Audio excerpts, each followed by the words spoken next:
All right, everyone, welcome to the class. We're going to get started here. It's 4 o'clock. Thank you for joining me. Thank you for participating with me on this whole journey. Before the class, we were talking a little bit about the Seven Spheres courses, and I was talking a little bit about how this has been my sort of most recent iteration of my magnum opus. Like my whole purpose for doing all this stuff is to make more efficient and more powerful magicians who can create a happy life for themselves, because I want to have a good time and I have a better time with happy people. So I'm trying to make as many people powerful magicians as I can so that we can all create our world the way we want it to be, so that we can experience the things we want to experience, and so that we can feel fulfilled as incarnate beings who seem to be modeled on this creator God model. Like the idea that humans are made in the image of God, and this God that we're made in the image of happens to be this entity that speaks things into being within the corpus hermeticum and the Neoplatonic derivatives of the whole emanationist belief system that forms the core of a lot of the quote unquote Western traditions. I want people to be able to do all this stuff. And these 16th century grimoire techniques that I present in these classes are a great way to integrate the forces of creation, to make yourself capable of developing your own experiences. The things that people worry about the most are always like money and love and sex and Maslow's pyramid, and the HGA is super good at taking care of all those things, and we'll talk about that today. So all right, so let's go ahead and jump into the class here. The first thing I want to talk about is the problem with the HGA, and the main reason that I got started with the whole Holy Guardian Angel classes and talking about the supernatural assistant.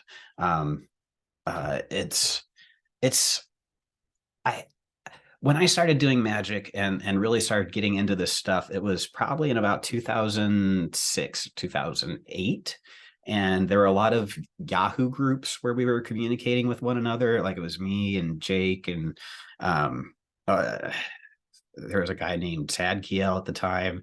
And we were talking on, and there were a bunch of other magicians. Don't get me wrong; those are just like the names that I can remember off the top of my head. But we were all like exchanging all these ideas, and it was this great big massive melting pot of communication, right? And the occult community was super, like, this was when Jake Stratton Kent was doing his research that became Geosophia, right? It was like the Geosophia grimoires that came out of conversations that he and Aaron Leach and oh my gosh, there weren't really that many. I want to say Poke Runyon was one of the voices that was pretty popular at the time. Lazewski. They had created a genre of traditional Goetia and grimoire magicians who believed that only one certain way of doing it was necessary to do everything. And then Jake came along with his interpretation of the true grimoire, and he made it accessible to everybody. And my approach to everything with the Trithemian arts made the table of practice more accessible to people. It became more common in everybody's thing, and we were exchanging all these ideas, and it was just sort of like it was very organic and it was growing, right? But one of the things that frustrated me the most about it was that as I was going through these processes, it was like the number of people doing the actual rituals around the Holy Guardian Angel were very few. Like it had been built up throughout so going back to the 1940s when Aleister Crowley was writing about it. He wrote about it in such glowing terms that he oversold it as enlightenment. And because he sold knowledge and conversation with your Holy Guardian Angel as the equivalent of the tantric experience of like samadhi activation, or the Buddhist experience of nirvana, he didn't really understand those things, and he didn't really understand what knowledge and conversation was supposed to be either, but he kind of thought they were sort of similar. So he put them all together, and he wrote this really great ritual, Liber Samekh, and all these notes on it that explain how it works that way. And I think what he created was a very effective ritual, because I mean, that's how I got my knowledge and conversation with my Holy Guardian Angel. So I do believe that it was effective what he did, but it was not what he ended up with was he super sold the idea that it was like he says, it's the primary aim of a magician should be knowledge and conversation with your holy guardian angel. Like that should be in his writings, he expressed that was your goal, like of a lifetime. You should focus all of your efforts. Like it was this huge thing that nobody could do. And after years and years of trying, you might be ready to actually start doing the ritual. If you're trained enough, then you should begin. And it's a hazardous journey. And if you start, you can't stop. And if you make it halfway across the abyss and fall, then you'll be consumed by the forces of darkness and become a black brother and build a tower in the abyss and never accomplish anything, and always be like eternally damned to samsara. Right. That was how big he made knowledge and conversation with the holy guardian angel in the minds of entire generations of occultists. And that's the generation I grew up in. Right. And like I came into the occult and I was like, wow, this is so hard, and I was right at the cusp where people were starting to say, wait a minute, what we're getting out of the archaeology of Egypt today proves that Budge was full of crap, and that the Golden Bough by Fraser was wrong, and all the science of Crowley's day and the Victorian magicians and occultists that were writing all this stuff, Blavatsky and the Theosophists, all those people that were creating the core materials that formed the groundwork of the occult movement in the 1980s and 1970s, 80s, 90s, even the 60s. Gerald Gardner, I mean, his stuff was all, he put it together with Crowley. Crowley was heavily influencing what became Wicca. Wicca became the main expression of neo-paganism. It was a nice, easily digestible version of Thelema in some ways of looking at it. I mean, that's totally, I mean, that's kind of crapping on an entire belief system. And I try not to do that. And Wicca was very effective in its own way. It created a method to connect with the nature spirits. But again, it was through Gerald Gardner, right? And Gardner was a nudist with some fetishes that he worked right into his religion. And it's like it's great if you're into that kind of thing, but there's a lot of it whatever. It's kind of weird, but it's just whatever. But I mean, Wicca is great, Thelema is great, but Theosophy it's okay. All these different belief systems came out of that, and they all generated all this documentation and this content, right? This occult content, and the occult content got percolated and exchanged, and it moved around inside of itself, and it got expressed in all these different texts and books and the Llewellyn publications throughout the 80s and 90s that we all consumed. And all these different authors incorporated this idea that Crowley expressed, because they didn't know. They were like, oh, sure, what Crowley says, so he's a genius, he must be right. And they just went along with it. And they were like, oh, well, I know I'm not ready to do the holy guardian angel. Look at all this stuff he says we have to do. Oh, I haven't done that. Nope, I don't even understand what he's talking about. And because he made it a little bit complicated and he covered it in Kabbalah, and it just sort of, and a lot of it, like, he had this great education that I really wish everybody had, but he could speak Greek, he could read Latin, he had the classical education, the liberal arts education, the Oxford Standard like teachings included all the core mythology that like I touch on. I scratch the surface in the Seven Spheres classes, but it's just, I mean, he was immersed in it, and he was able to put all that content together in his brain and make these connections. But yeah, I mean, he was a genius, but the leaders of the 80s and 90s kept repeating that it was an unattainable goal. And so when me and my friends started actually doing Liber Somac and having results in a couple of weeks, and it didn't take 11 months, we didn't trust it, and then when Aaron Leach started doing the Abermelin, right, he was working it off of the French version. He was one of the first people to record his process and make sure that he was following it as close to the book as he could understand. And he interpreted all these squares and got all this information from it, and rewrote all the stuff. And I mean, based on, he did a great job with what he had to work with. And I have no respect for the man as a person. I think that personally, like, he and I do not get along, and fine, whatever. But I mean, as far as magic goes and intelligence goes, I mean, he knew he for what he had to work with, he put together a pretty useful system, but it was flawed. It was flawed because it didn't have all the content in it.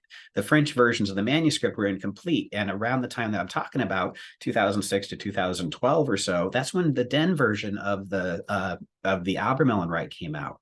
And what we learned was that there was a whole extra book.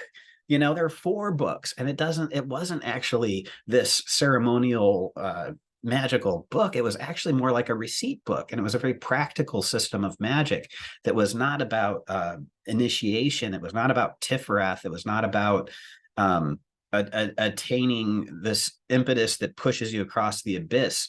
It wasn't about the Tree of Life. It was actually instead of the Tree of Life. The Albermelin Rite, and it's like, oh, and like minds blown, eyes opened, and we realized that, oh, it's actually 18 months. It's not even a 6-month rite. It's an 18-month rite, and Crowley's 11-month rite is actually closer to it, and like all these things came clear to us.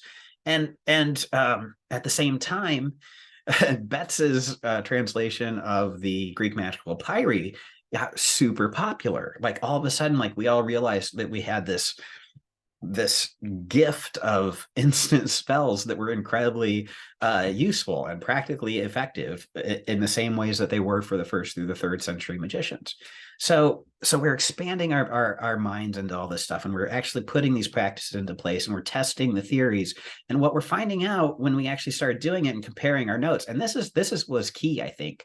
We started comparing our notes and our experiences after we did the rites, and we were having the same kind of experiences, whether we did the supernatural assistant from the Greek magical papyri, the Albermelin Rite, or the Liber Samek, or the genius and the 3-part fold keeper of a man, right? All these different entities. Like at the end of the day, once we all sat there and started talking about what this spirit was like, when we expressed our anecdotes about it, we found out that it was the same thing. And when we asked these spirits, we started comparing our what's it called, the UPG, the personal gnosis, the unverified and unverifiable personal gnosis, like the stuff that the spirits tell us. It turns out they were telling us the same things, right? The invisibles have the same message for us, and it's, we're not here to tell you what to do with your life. We're not here to do all that. I don't know what you should be doing. You want me to tell you what to do? What do you want to do? That's those are the responses that we were all getting. And I was like, okay. So, and what frustrated me about it was, like, it was me and maybe 3 or 4 other people. I mean, it was like BJ Swain. I think Jason Miller and I talked. We compared notes. Patrick Dunn. This guy named Logan Hillier, and maybe a handful of people in the Gents for Jupiter or whatever it was that we were running at the time, but there weren't very many people that were doing it. And there were a billion people with opinions about it. And in the book, the booklet that I wrote for this, I talk about the ignorati, right? And basically it's like people in the magical community in that time period had stuffed their brains full of all this knowledge about the Holy Guardian Angel and what Crowley had written about it and what Mathers had written about it. And they studied it. And when Den came out, oh boy, they were all over it. They absorbed it like sponges, and they had whole new tables they were presenting and all these things. But everybody was still afraid to do the ritual. Like the Albermelin has this curse associated with it, according to some people. Some people say that everybody who does the Albermelin Rite is invoking a curse. Even having it on your shelf is supposed to destroy your life, according to some people. Maybe that's true. I don't know. I don't have a crappy life, and I've had it on my shelf for years. So I don't think that superstition is true. But this idea that you can't do it was so strong that people wouldn't do it. And when we tried it and we experienced it, what we experienced was so far from what had been talked about that nobody fucking believed it, and I'm just like, you got to be kidding me. So like the people who had done the rite and had the experiences, and the experiences were just like the books said they would be, right? The manuscript said that you would have this spirit tell you this thing, and this is what it would be like. And you're like, oh my gosh, I had that happen, but it wasn't nearly as impressive as it was in the text, right? The actual manifestation of the spirit is not, it's like, oh, you have this ineffable smell, and it's like, okay, it's kind of like blue raspberry, kind of lots of sugar and lots of citrus, okay, all right, so that's ineffable, and yeah, it's amazing to the 16th century person, but if you've smelled blue raspberry flavoring before, it's not that remarkable to you, right? We live in a more sophisticated time, and we're not, and it's not better, it's just more complicated, and it's certainly not more healthy, I mean, maybe in some ways it is, but we're just, we're still living the same lives that we always have, and it's just the ideas of anyway, the whole point is that this experience of the spirit, the reason I started teaching about this stuff is because it's incredibly powerful and incredibly effective, but the mythology is constraining people and stopping them from being able to experience the fullness of it, because the reality is not this imaginary bullshit that people have expressed about the holy guardian angel based on their misunderstanding of enlightenment, right? The 19th century was a bunch of white people leaving Europe, stealing brown people's ideas, and telling them what it really was meant, like as if they knew, because they were white, that what they should be believing. All right, and I'm exaggerating, I apologize, I don't really believe anything as vehemently as I say I do, but it's not real. These ideas that we got out of the 19th century occultists, they aren't accurate. They are just their impressions, their interpretations of this core content that they gathered, right? They put the information together and they projected onto it what they wanted it to mean. They selected the parts that they wanted, and they created a system that they passed on to the magicians of the 70s, 80s, and 90s, who are now the ones that are teaching in the 2020s. This is an ongoing progression of this communication of information that goes back for 10,000 years, right? We're still doing it. And that spin that they put on it in the 19th century has caused more problems, in my opinion, than it has actually solved. And that's just my opinion. I mean, I'm basing that on my personal experiences with magicians I don't like, who came out of those systems, right? Personally, I don't like the kind of magicians that 19th century occultism creates. I'm talking about Thelemites, Golden Dawn members, and well, basically that's it. The ceremonialists that came out of European traditions that modeled themselves after Masonic initiatory systems, lodge magicians specifically. They get on my nerves. All right, but that doesn't mean I'm right? It's just an opinion, and opinions are like buttholes. Everybody has one, and nobody really cares. Everybody stinks. So, your mileage may vary. I'm expressing where I'm coming from with this, because the ideas that are represented in like Crowley's Liber Samech, it's very effective and it's very true within a Thelemic context. But we know that the mythology he was working from when he put the Thelemic context together was wrong. And every generation, in my opinion, needs to really reinterpret things and find a way to express these eternal truths in the language of their own day.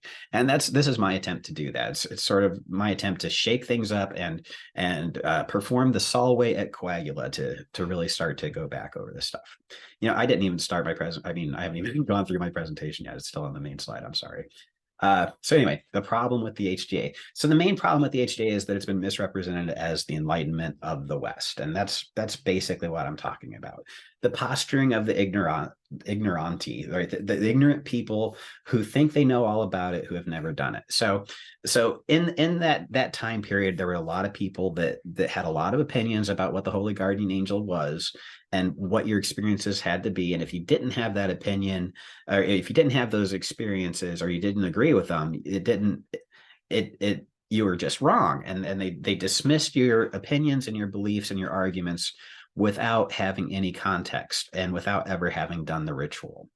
And because enlightenment was involved, I don't know if you've ever heard it, but like there's this popular expression or response when somebody talks about being enlightened. And within the occult community, it's acceptable for if you say I'm enlightened, or if you ask somebody what it looks like when somebody's enlightened, they say I don't know what being enlightened is, but I know what it's not. And if I would never believe anybody who says they're enlightened, right? Because obviously enlightenment means that you're beyond claiming that you've actually attained anything, right? You don't have any ego. You're not feeling proud of yourself. And the only reason anybody would say they were enlightened is obviously because they're egotistical, right? That's not true. Okay. It's not egotistical for me to say, I have 20 years of experience in developing software solutions in a SharePoint environment. That's not egotistical. I do that. I do really good at it. I build efficient systems that utilize the techniques and the technologies of Microsoft's products to solve standard business problems that are consistent across industries, because business in the modern world has the same needs no matter what the business is. You can't create things without materials and documentation and processes. It's simple. And Microsoft figured out tools that everybody needs. I figured out how to sell them and how to build them and put them together and sell my services to people. And that's what I do. And I do a great job at it. I get paid for it. My salary proves that I'm not lying. It's not egotistical for me to say it. It's egotistical for me to say I'm better than everybody else. It's egotistical for me to say you're doing it wrong, and the way you're doing it isn't right because it's not the way I do it. That's egoism. That's your ego. I'm right and I'm better than you. That's different than saying I actually know what I'm doing because I've done it before. And it's not humble to say that. It's just the truth. And when it comes to enlightenment, it's the same thing. If you've done the work that is supposed to make you enlightened, and you have the experiences that the text that you've based your work on, if you're having the same experiences that they're describing, and you are experiencing just what it says you're going to experience in the book, you're having those experiences that are in the book. You really are. And it's true. It really is true. But if it doesn't match what people say you're supposed to experience, people who've never done it have this idea of what it's supposed to be like. It's like somebody trying to explain what sex is like who's never had sex. I was watching a comedian last week, and he said, the first time I had sex, I was surprised at how low the vagina was. He's like, it's much lower than guys think, because most guys think we've been watching people have sex for years, right? And then you think it's like a certain place, and it turns out it's lower, and it's always a big surprise the first time a guy experiences that, and it's like, oh, okay, cool, but trying to talk about this holy guardian angel thing and telling people, it's like having somebody try to tell you where the vagina is on a woman who has never had sex, and that's exactly what it was like. And I was so frustrated. So I mean that was really annoying. So if anybody is telling you or trying to tell you what your experience is, or invalidating your experience, or dismissing your experience, or telling you that it's really hard and complicated, when all the books and manuscripts that it's based on tell you it's actually pretty simple, it's just it takes a long time and a lot of specific work, and you got to know what you're doing. It's actually it's pretty simple. If you're doing it and you're having the experiences, they can go pound sand, and that's basically why I think this is important. But at the same time, the people who have limited themselves by their need for specialization and their need to be special. So, like, I'm talking specifically about the guy who's done Obermelin and tells you that he's the only one that knows how to do it, and everybody else's interpretation is wrong. Like dismissing the Den translation, for example, and saying that the Mathers translation is accurate, or that your own generated squares for the demons are accurate, even though you generated them from an incomplete manuscript, insisting that you are actually right anyway, in spite of, and not like correcting it based on the new information, is pretty lame. And I think that's the kind of egoism that is to be avoided. But let's point out something here.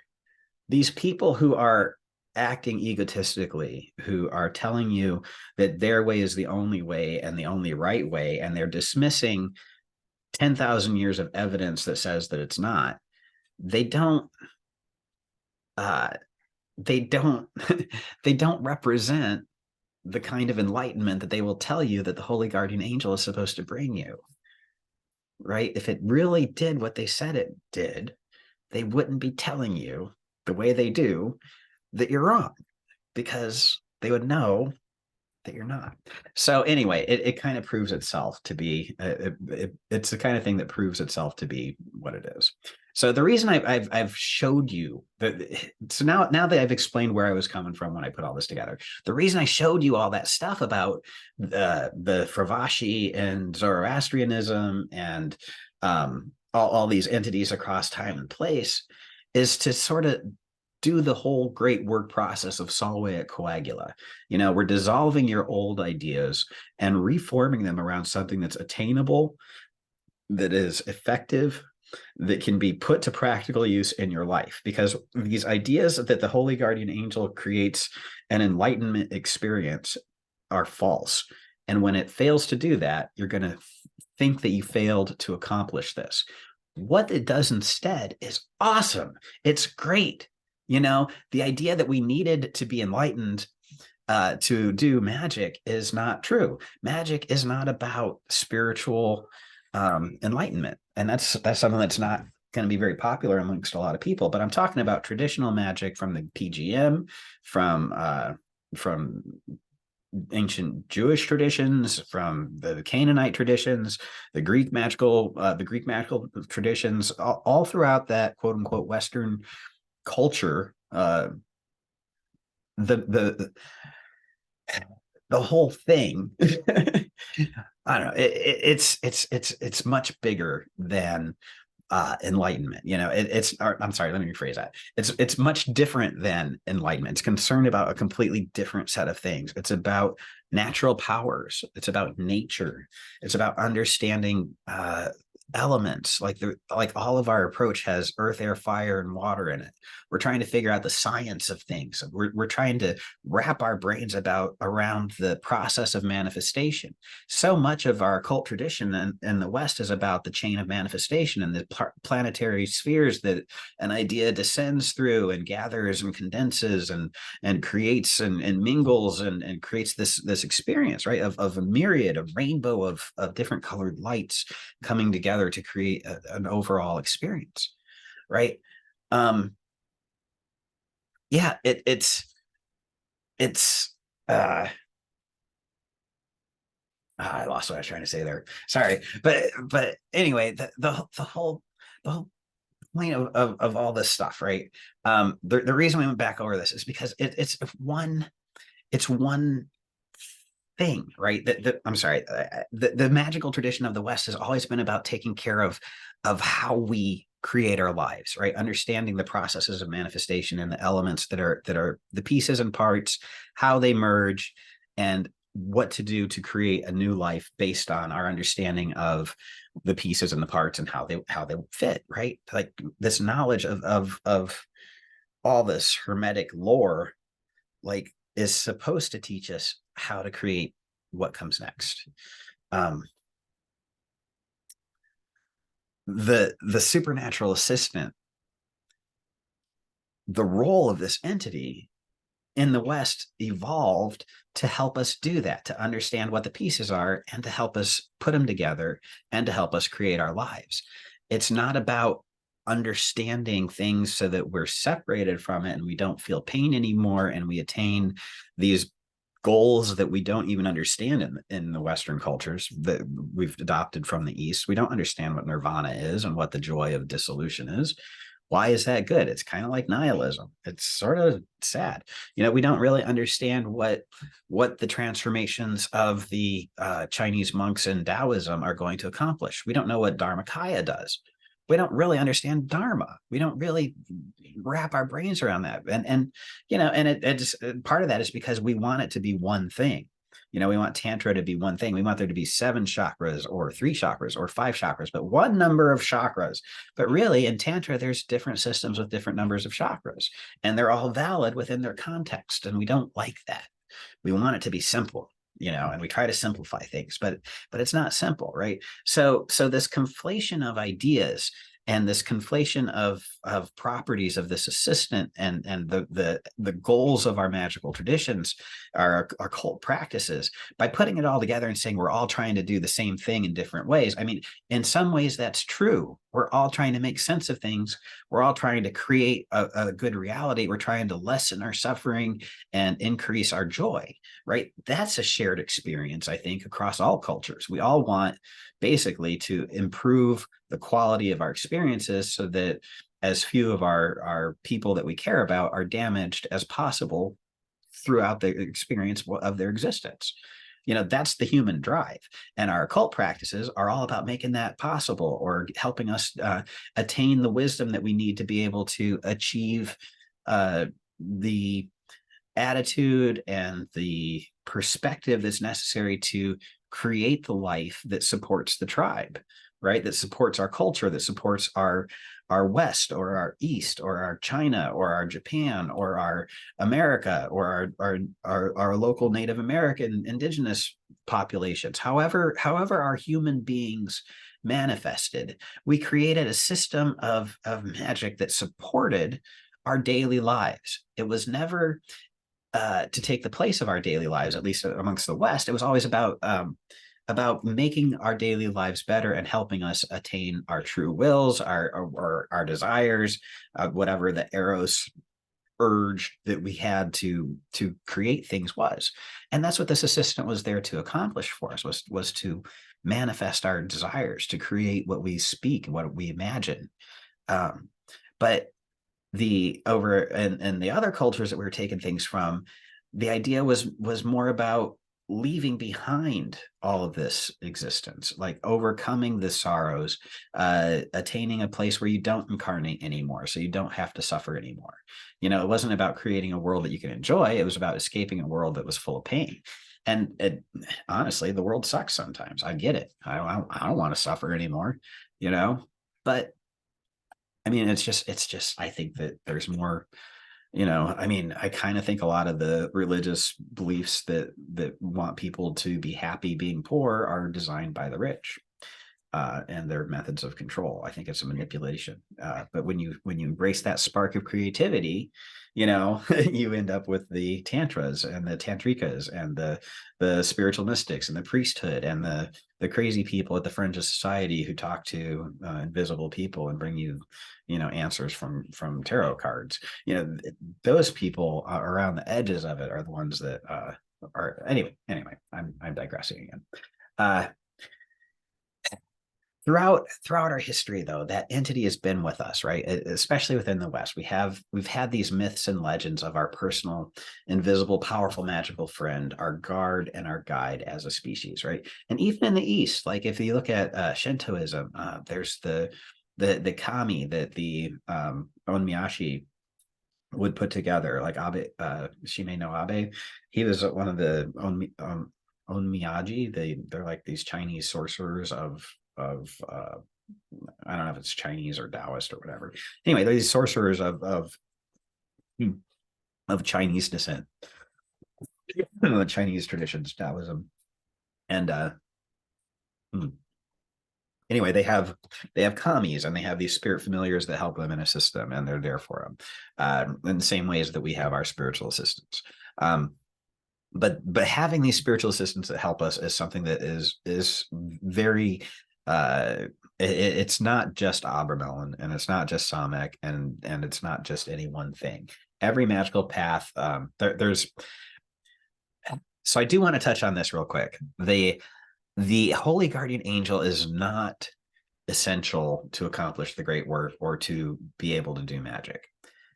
You don't have to do the holy guardian angel. You can be a witch who learns the spellcraft from books, or from your oral tradition, or from wherever, your own intuition, your spiritual. You can talk to the gods, and the gods might describe things to you directly. You don't always have to have an intermediary spirit. The idea of having an intermediary spirit is just to make everything easier. It's like having an assistant. They really do assist you in your magical acts, and getting a familiar is pretty consistent. Like even the witches who don't have a holy guardian angel, they do have a fetch. They're given a small spirit to help them, you know, and this assistant is something that is there for us. And most actual practical magical traditions where we're using it to accomplish what we want to experience in life, the assistant is an effective practical aspect of your practice. It's not some, I mean, there is an aspect of it that can help you, and we'll talk about that in the class, about how you can attain greater unity with the Godhead, you know, with this cosmic God, or this force that we call God, that essence of deity that permeates all things, and the spark of which is encompassed in our human souls, and provides us with our dignity and our value and whatnot. Ha ha ha. You know, whatever that God thing is, you know,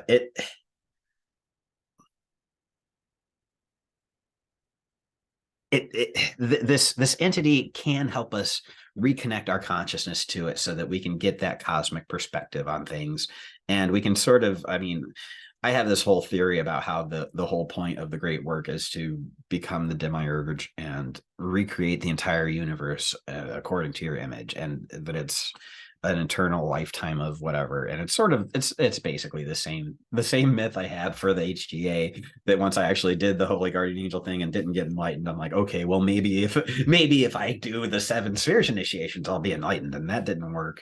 And so I did the 8th sphere, and that didn't work. And then, you know, I did the holy guardian, I did all this stuff trying to attain like this cosmic consciousness, and so far I haven't found it.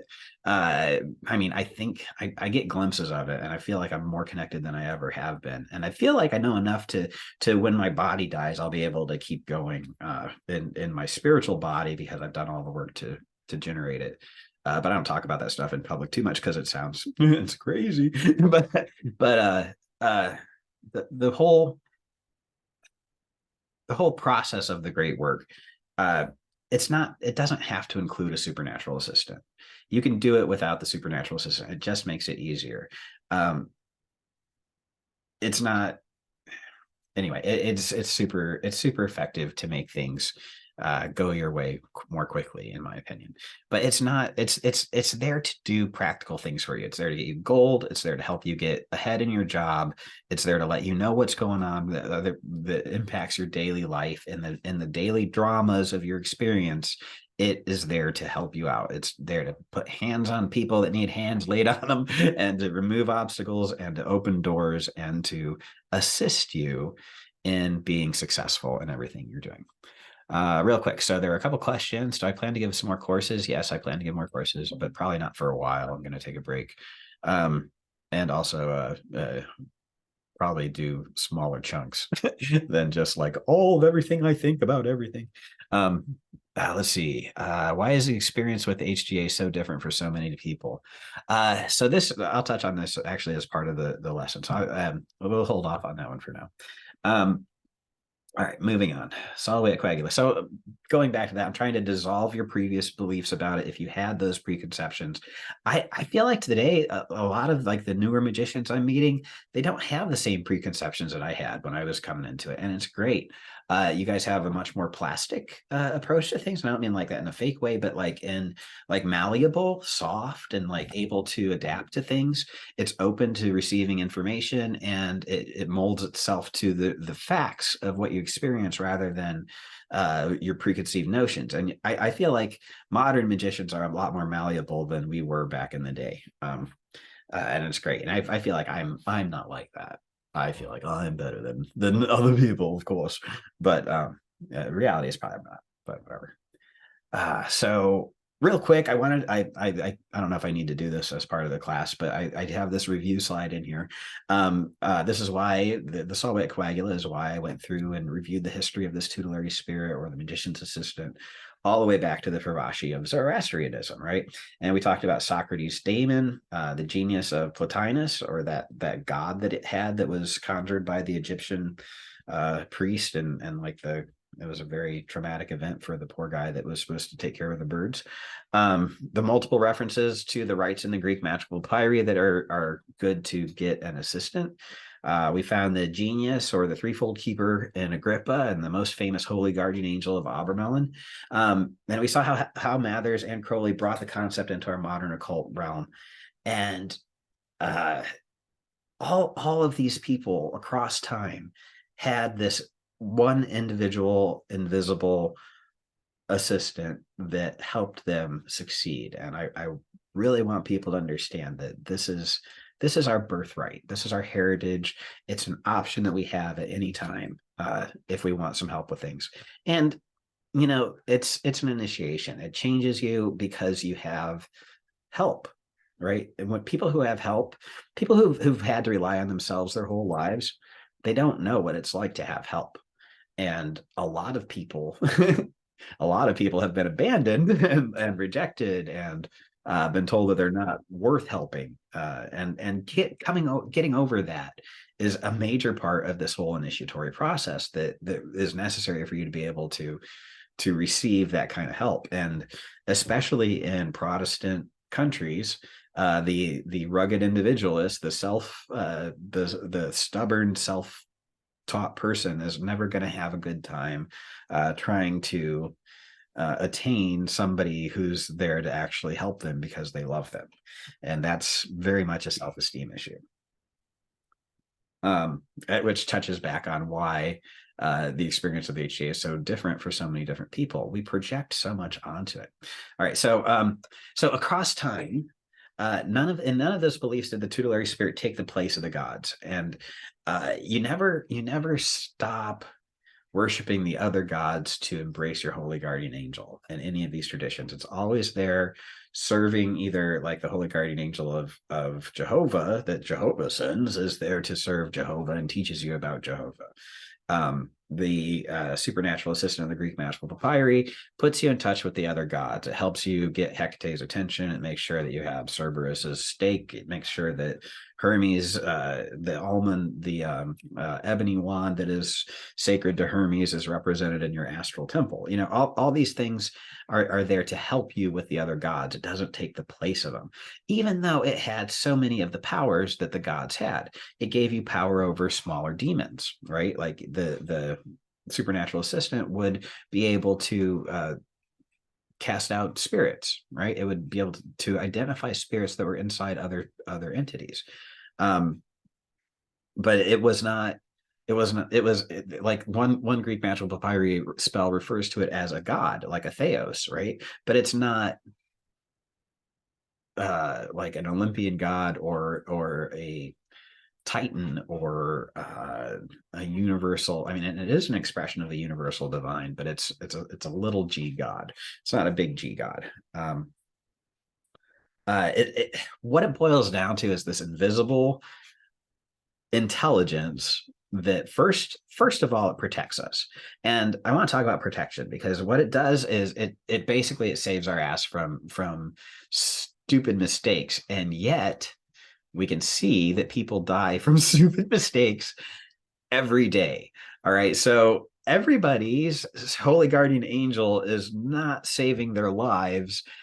Children die in horrible ways every day, and the holy guardian angel is specifically supposed to protect children in Catholic traditions and in whatever. The fact that people die anyway indicates that the holy guardian angel is not a universal entity that's there for everybody. It is definitely something that is going to be a very unique experience, right? Everybody doesn't get saved. So I don't know exactly where that leaves us, but it's important to remember that the things that we believe about these entities are not necessarily going to be our experiences of them. It protects us, but it's not going to save us from everything, is I guess what I'm trying to say. Don't expect the spirit to protect you from physical harm. You can't jump off a building and hope that it's going to make you live. It doesn't do that. What it does if you die is it wraps up your body, and it, as befits a god, and it carries your soul to the highest heavens. And that's great. It's useful, but it's not that kind of protector, right? So what it guards you from is spiritual attacks. It's other invisible entities like itself, bad luck, curses, misfortunes, and sometimes the punishment that you so rightfully have earned for yourself. It can step in and take the place of, or at least mitigate some of the pain that you would be suffering, that you deserve. That's what it is. It's this invisible spirit that helps you out, guides you, and it'll tell you things if you ask. But here's the thing: is it's a response. It's a responder. It responds to your prompts. And in that way, it's like AI, right? So AI, you put in a prompt and it generates a thing, and it responds to you as best as it can, and here it is. And your holy guardian angel is going to be a lot like that. It's very eager, it's very agreeable. I've never had my holy guardian angel tell me it would not help me with something, which makes me suspicious. Like, it's never told me, no, that's a bad idea. It's always been like, I don't think like I have had it tell me it didn't think it would work because I asked, but it never said it wouldn't try. It'll always try, even if it's not going to work. And it'll give you the divination that'll explain why it's not going to work. But if you try anyway, it'll try. It'll put the energy into making your desires manifest. And when it doesn't work, it'll show you how it didn't work. And if you ask, it'll give you the divination, the cards. If you do tarot cards, it'll give you the images that you need to understand why it didn't work. It's just, there are some things that it just can't do. There's fate. Moira is part of this stupid existence. It's not fair that I can't do everything I want whenever I want, but we can't. And there's limits, right? But this entity is very eager to assist us. It's always there to help us out. It's always there to jump in and do what we say, but we have to tell it what to do. It doesn't do it unless we say it, and saying it out loud is a lot more effective, even though it communicates, and we'll talk about how it communicates in a minute, in different ways. All right, so what it does. So what does this thing actually do? If it doesn't bring enlightenment, let's talk about what the supernatural assistant actually accomplishes in the lives of magicians, right? So in my opinion, the way this thing manifests, it covers 3 different areas of your life. It'll help you with your spiritual attainment. So it doesn't bring you enlightenment the way we think of it. And I think that's because the idea of enlightenment that we have in the West is stupid. It's not real. And if you look at the East, that where we think that we've gotten this idea from, nobody in the East is doing any of the things that we think they should be doing if they were enlightened. So obviously it doesn't work, or we misunderstand it. So it's probably more that we don't understand it.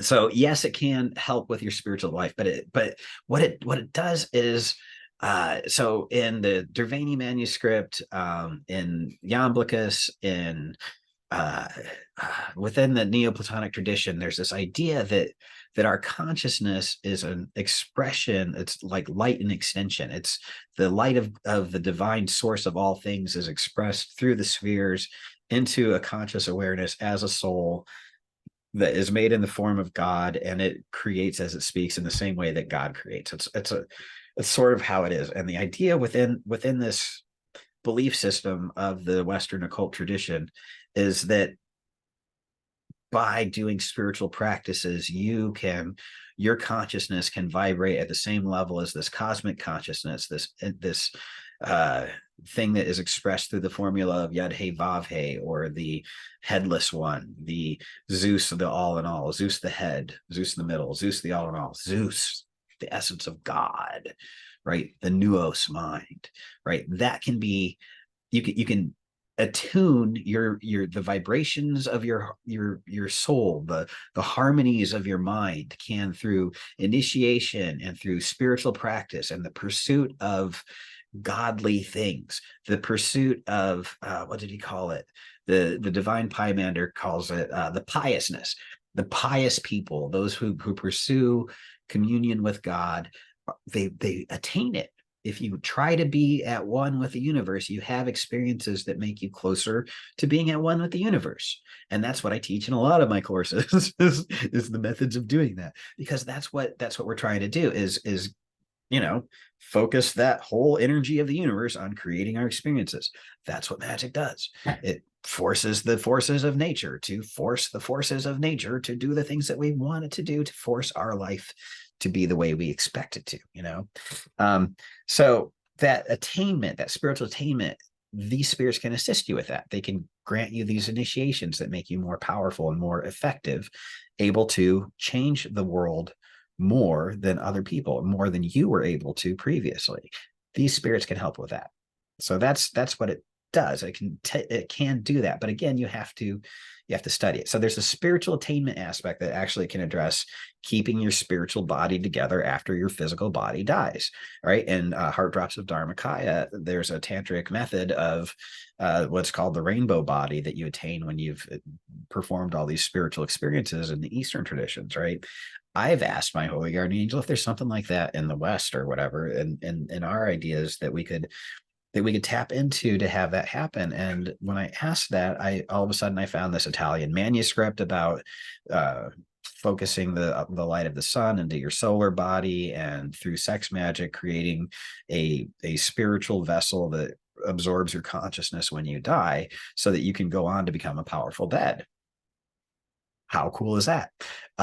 Also, there's a Greek method of doing it. There's a method where there's this guy that got buried in a pile of corpses who had this great big vision. And if you study the vision, you actually are given these clues that you can use to create an experience after you die to maintain your cohesiveness.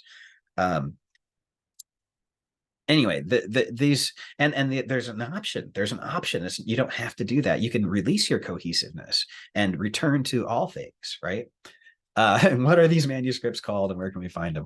I don't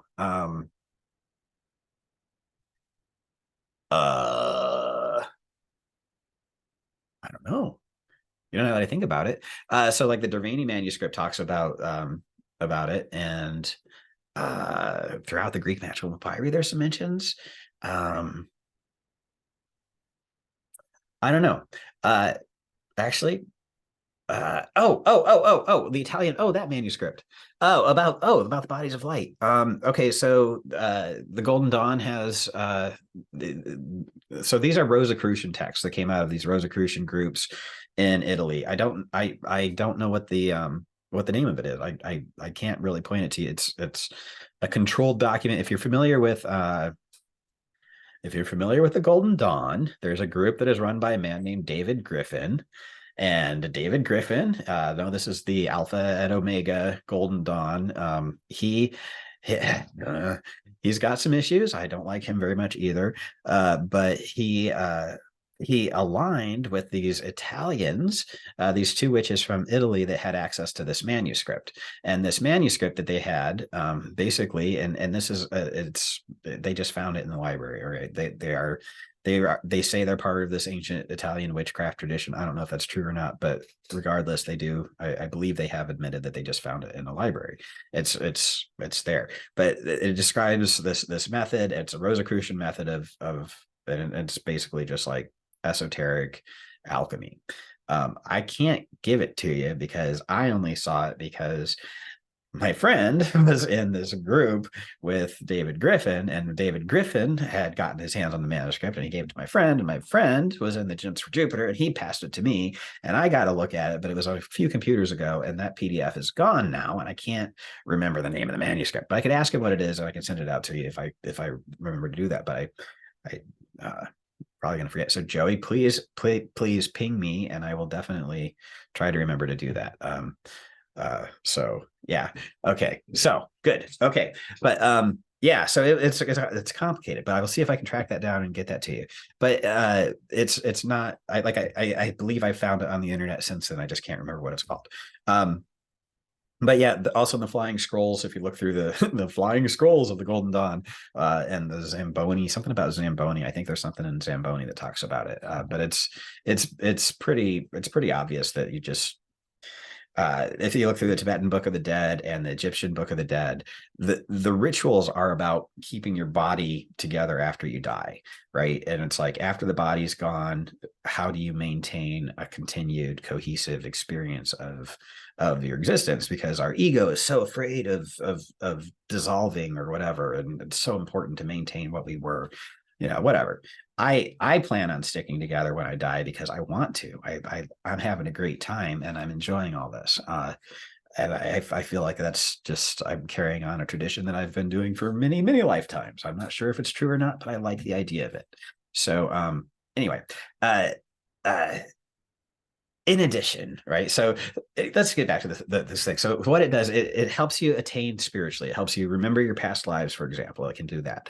But it also provides you with magical assistance in your daily life, like not just your eternal life, but in your daily experiences of your life. When you're here incarnated on the earth, you've come here, you've got these powers to create things. You can create the world as you see fit. You need some help to do that, and you're going to do it by conjuring these gods. Like the way magic works, we have a symbol and a name of a spirit. We have a ritual that we use to call on these spirits. We get their attention. We speak what we want them to do, and we ask them for help, and we give them fire, smoke, and some kind of smelly thing, usually some essence that is invisibly potent, like liquor, and we give it to this invisible entity and we ask it for help. And then somehow nature provides exactly what we asked for, through usually through entirely natural means. And it's just a coincidence, but it happens to be just what we asked for, right? So this spirit helps you with every step of that, right? That's what it's for. That's what it does. So it's the middle, right? So it helps you with the head, but it also helps you with the middle. And then it's not just there for your great work, right? It also affects the rudiments of your daily life. It takes a very hands-on approach about you. It is your protector. It is your guide and your guardian. It is your bouncer. It is your muscle, right? So once you start talking to it, you've established communication with it. It takes care of you. It removes obstacles for you. It removes people that are bothering you. If you find yourself in drama, like for me, I was married to people. Anyway, I was often involved throughout my life in dramatic situations that were made worse by very emotional people, very forcefully emotional people, made things very complicated for me and painful, and I didn't like it very much. Um, uh, One of the things that the spirit did for me at the time was put them in their place and protect me from them and eliminate these sources of drama that were coming from my in-laws. Specifically, my sister-in-law was causing trouble for me and my entire family. And I asked my holy guardian angel to fix it, and it just fixed it, right? And it was the rudiments of daily life. It takes care of itself. It doesn't go out and get a demon to fix things for you. It just goes out and handles it, and it does this about your finances, your profession, right? Everything that you do, it will help you with. Like, it'll help you with your work, your shifts. If you're not getting the shifts that you want on your hourly job, it'll help you with that. If you want to get a raise on your hourly job, it'll help you with that. That's the degree of granular assistance it'll give you. If you're a salaried employee, it will help make sure that you're not working all of those 40 hours. If it'll make sure you get the recognition and the acclaim for your work. I got a bonus at work for for doing my job. It was awesome. I've never worked anywhere where I had that happen, but my holy guardian angel has my back, and like the things where I screw up, it hides it. It makes it negligible, and the impact is negligible. And the things that I fix, it makes sure everybody sees in my job, right? And it's always working for me that way. It takes care of the rudiments of life. So like Zeus the head, Zeus the middle, Zeus the all in all is the theme that I took out of the Dervani manuscript. And basically it's a reflection of that Neoplatonic philosophy of the mind of God, the entities and the spirits that control the forces of manifestation in the realm above, and then the actual material world itself. It's also all of those things. So in all three of those areas, the source of all, that which is above and that which is below, all three areas, this entity is there to take care of. And it does it in a personal way because, according to the stories, because it wants to and it likes you. All right. So is this supposedly so we don't come back, Joey asked? You're talking about the spiritual attainment. It depends on what you believe. I believe that when I die, I'm going to reincarnate because I enjoy the experience of existence. I really do believe what Crowley wrote when he said existence was pure joy. I think this place is a blast. Um, I have not had, let me rephrase, I've had a terrible life in a lot of ways. If all I did was focus on the negative things, it's a sob story. I mean, I was an alcoholic for a long time because I felt so sorry for myself, right? Oh, keeping your body whole after you die. Yeah, sort of, but no, you can come back even if you keep your body whole after you die. And the parts of your body that you keep whole is your spiritual body. And actually, it's really simple to slip into another existence and maintain, like to keep things going. Like if you have a theme that you're trying to build up over lifetimes, like, and this is all conjecture, and I'm not saying this is literally how it all works, but suppose that we reincarnate over lifetimes and we're trying to get something done that's going to take more than one lifetime. Keeping your body cohesive at the time of your death is a good way to make sure that you're able to carry on the momentum the next time. And you should also be setting up other people to maintain it while you're growing up again, because like there's going to be this at least 25-year period where you're trying to remember how to do everything, right? So you have to leave it in the hands of other people. You have to set yourself up with everything you need to reincarnate, and you need to keep as much of yourself together as you can so that when you reincarnate, you can pick up where you left off as soon as possible. This is all hypothetical if reincarnation were real, but basically that's like my understanding of why we do all that stuff. All right. Specifically, it does the following. So I really want to talk about like everything that is listed in the Greek magical papyri that this spirit does. All right, because I think so. Yeah. So real quick about the Albermelin rite. So the Albermelin rite, the angel itself doesn't have that hands-onness that I was just talking about. What I was talking about is sort of more the Greek magical papyri interpretation of the supernatural assistant who's there to help you with everything. The Albermelin spirit is more famous, but it's also just a slightly different facet, a different way of looking at this experience. All right. So if you look at the experience of attaining knowledge and conversation with your holy guardian angel, according to the Abramelin rite, it's a process that results in you having a powerful assistant, a set of demons that actually manifest everything you want for the rest of your life, and a method of getting more demons if the demons that you originally asked for aren't enough. You can actually ask for more demons and they can do what you want. But this angel isn't doing the work for you. It's not going out. I mean, there are aspects of it that do protect you personally. There are aspects of it that do bring you money. But the idea that we have of it anyway is more that it's hands off and the demons are the ones that do the magic for you. I think it's a great narrative of what it is, but the result of all of these rites is a magician with an assistant who creates their world more effectively.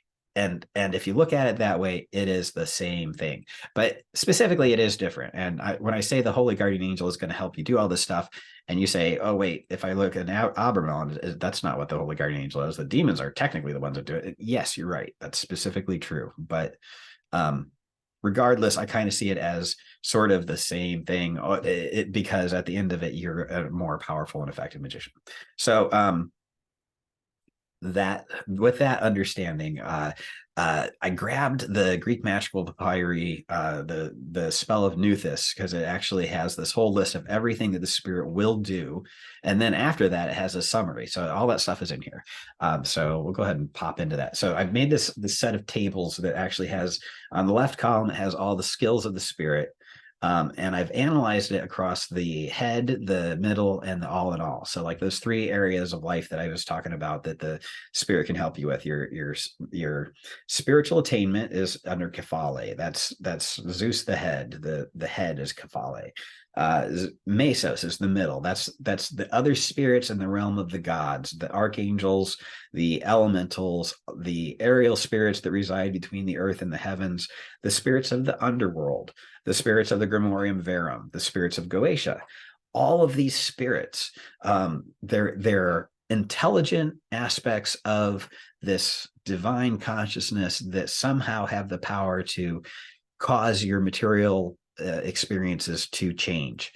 according to your desires, right? So everything that you work with in magic is in this middle column, this mesos, the middle, right? It's not the source, it's the forces that create and maintain the universe and the intelligences that represent those forces. All of those things, as magicians, we contact through the mesos.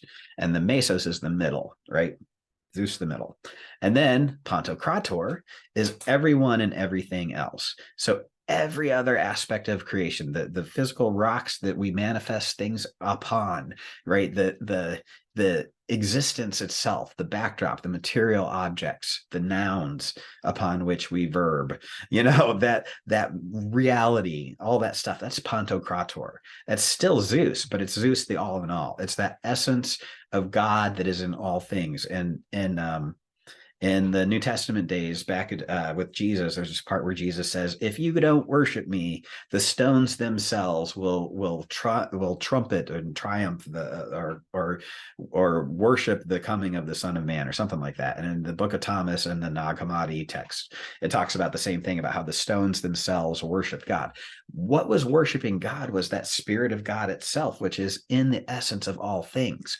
The reason it shows up in the Bible is because that belief that Zeus Pantocrator, that everything was a manifestation of God, was part of their lives. It was understood and accepted that the rocks themselves have the Spirit of God in them, right? So that's why Pantocrator is important. And when I look at all these different skill sets that this spirit does, like understanding that you can take that and use it in these three different areas of your life is what I really wanted to present about this, to understand that this ever-present friend and guardian, to really maximize your experience with it, you can use it everywhere, every part of your life in different ways.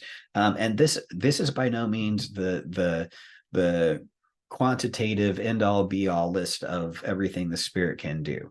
This is just it's hopefully it's inspirational. Read through it, get inspired, but never be afraid to ask your spirit directly what it can do and how to improve your relationship with it, because it's always going to be on you and that entity to establish and maintain that relationship.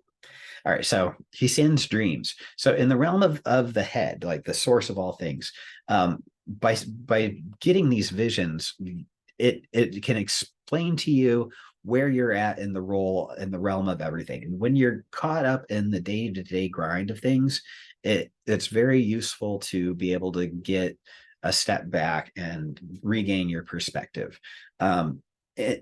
In that way, that's what the Kafale aspect of sending dreams can do. For example, it can also help you remember your past lives. It can help you kind of get. So, like, one of the problems I have in life is that my personality gets all wrapped up around what I desire and what I'm trying to manifest, right? And of course it should. I think that that's what everybody should be focused on. They should be paying attention to what they want. I get all wrapped up in it, and when I do, I hyper focus. I get myopic. I'm like right here. I can't see past the nose on my face, and I get confused because I'm so focused on what's going on in front of me. I'm not paying attention to what's going on around me. And it's like waking up one day and finding out that we've been at war with that Russia attacked Ukraine, and you find out that, oh, actually they attacked Ukraine 2 weeks ago, and people have been talking about it the whole time, but I didn't notice because I've been worried about all this other stuff, right? That's an example. That never has happened to me, but like I have found out about things that were making a big impact on the world that I didn't pay any attention to. In a similar way, I can get hyper focused on my magical practices and the things I'm trying to manifest, and I'll run into a wall, and I'm like, I keep running into the wall, and I try to do it a different way, and I try to do it a different way, and I'm like asking my spirit, can I do it this way? Can I do it that way?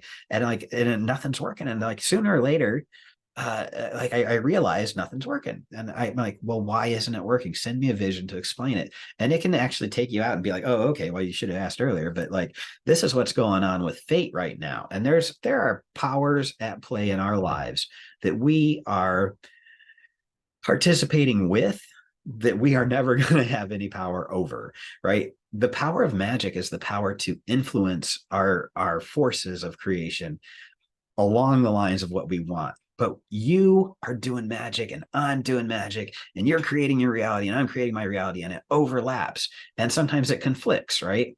And what reality has to do is compromise. And what we end up with is this experience that's created by everybody. The parts that we pay attention to and that we care about the most are under our control the most. But everybody has a say, you know? And if we're all parts of God, of course it makes sense. Everybody's say is, it's not equal, you know. I mean, obviously I could say things that other people can't say because of my background, my privilege, my experiences, my understanding of how things work. I can get away with things that other people can't. But also I will say things that other people won't know to say because they just don't know that that's what you say right now. You know, they don't have that experience, you know. But uh yeah, so anyway, it can help keep things in perspective. In the middle realm, the sending of dreams, he can actually go out and go to Hecate. And if you've read through the Greek magical papyri, there's a lot of mentions of going through and getting visions from these other spirits. And this spirit is definitely about divinatory spirits. He can reveal to you, like specifically what's going on with this situation. He will bring you a dream that reveals the answer to it. He does that himself. But also he can bring you a dream from other spirits, like other gods. Like if you need to understand what's going on in your love life, you can send him to Venus and ask her to explain it to you in a vision, and he can bring that to you through his contacts in the mesos. And then in the Pantocrator realm, in the material world, he can make other people dream things that you want them to dream, right? So you can astrally send your holy guardian angel spirit, your supernatural assistant, whatever, to inspire other people's dreams, right? So you can influence this world through the aspirations of others. And this is manipulative. This is not like it's subversive. It's I mean, you got to decide whether or not you want to do that, but this is within the realm of what it can do, you know. Thou what thou wilt, do what thou wilt. Yes, do what thou wilt, kind of thing. Yeah, exactly. There's no judgment, and that's something else we'll talk about later. So these guys don't give a crap about right and wrong. They care about helping you accomplish your desires. They are ride or die, right or wrong, you know. My magician, right or wrong, they're there for you, you know, and they're completely loyal. But they're not like very moral, right? They'll do what they need to do. But they're not like immoral either. They don't cause pain for pain's sake. They're very practical, just like you are, it turns out. um Another aspect of it brings women or men, right? So it in the spiritual realm, what does that mean? Like if you need women or men, like I was talking about earlier, to continue your movement after you die so that it's there when you get back, it'll bring together clergy. It'll help your movement around these ideas. Crowley talks about how all right, theoretically anyway, I'm not saying for sure that this is what he talks about, but there are rumors that he teaches that the um male female sexual act, intercourse, creates a magical child every time, and I agree with that. But male male sexual intercourse or anal sex, it creates a magical current, right? So it's like a magical child is like a small intent that's going to go out and do everything it can to grow into the experience that you want to have happen in your life. And so sex magic, you picture what you want to have happen during the consummatory act. It is crystallized around your ideas, what you're holding in your head at the moment of orgasm. The image that you've depicted takes shape and comes into creation like a human does, and is given birth and manifests 9 months later, right? Great way to do materialization magic. But the anal sex route, what's created is this egregore, and it's this current of power that reaches back through time and space, and it has to do with the root chakra and butt sex and his latent homosexuality or bisexuality or whatever, and whatever issues he had to deal with, like all that stuff went into it. But basically that's like the difference here that we're kind of talking about. And I'm not talking about butt sex. It's just the difference between the current versus a magical child. This is like the clergy and movements and disciples. It brings women or men together for the current's sake. Versus in the mesos, it'll help you with your social influence and your standing. So it'll bring actual human beings together to advance your cause, right? And matters of your reputation. It'll bring spirits together that work together to manifest your desires for you in the spiritual realm, like in your day-to-day life, like in your magical practices within this lifetime. In the middle realm, it'll help you with those spirits, but also within just your socializing realm, it brings together the people that you need to network with to accomplish your desires. And I'm sorry, that's in the material world, the Pantocrator. It brings together the actual networking people and investors, friends, and this is all the actual human beings in your life, right? That's what it can influence there. It kills and overthrows.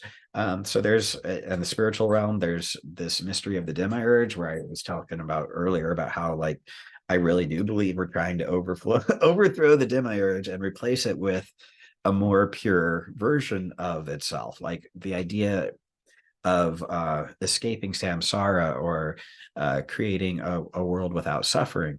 I think that we're trying to figure out how to do that as a unified deity, right? When you get down to the whole God, it's like all of it is trying not to be terrible to itself, but it hasn't figured it out yet. And so we still create these situations where monsters and tragedies and traumas and evils take place in our daily lives. But there are those of us who don't like that. And we're trying to do better. And we represent those parts of that entity that are trying to do better. And I feel like this whole demiurge thing and overthrowing the gods, like Zeus overthrew Saturn, right? Saturn overthrew Uranus, right? The overthrow of the deities and the establishment of a different era that is learned from the past and is a reimagining of things. That was the process that we learn about in Greek mythology. And this kills and overthrows people. That's that aspect of that entity in the supernal realms and the Kephale realms that can help us sort of work towards that overcoming of samsara, as it were, in my misunderstanding of the Eastern traditions. Within the mesos realm, within your actual your life, your magical warfare against ideas competing for resources, right? So we're kind of always trying to manifest what we want, right? And to make things materialize here in this world, we have to use resources, and resources are resources, and other people want them too. So in the same way that you cannot have a calorie to burn, to move your hand, to express your words, to communicate without consuming something that gives you that calorie. And that calorie comes from the sun, right? The sun has to send the rays of light to the earth. It has to go through the air and into the plants, and the plants have to turn it into something that gets eaten by an animal that gets turned into a cell so that you can have a steak, for example, if you're a meat eater.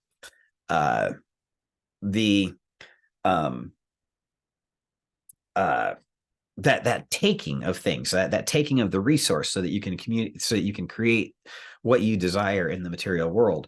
That's that taking of things it's necessary, right?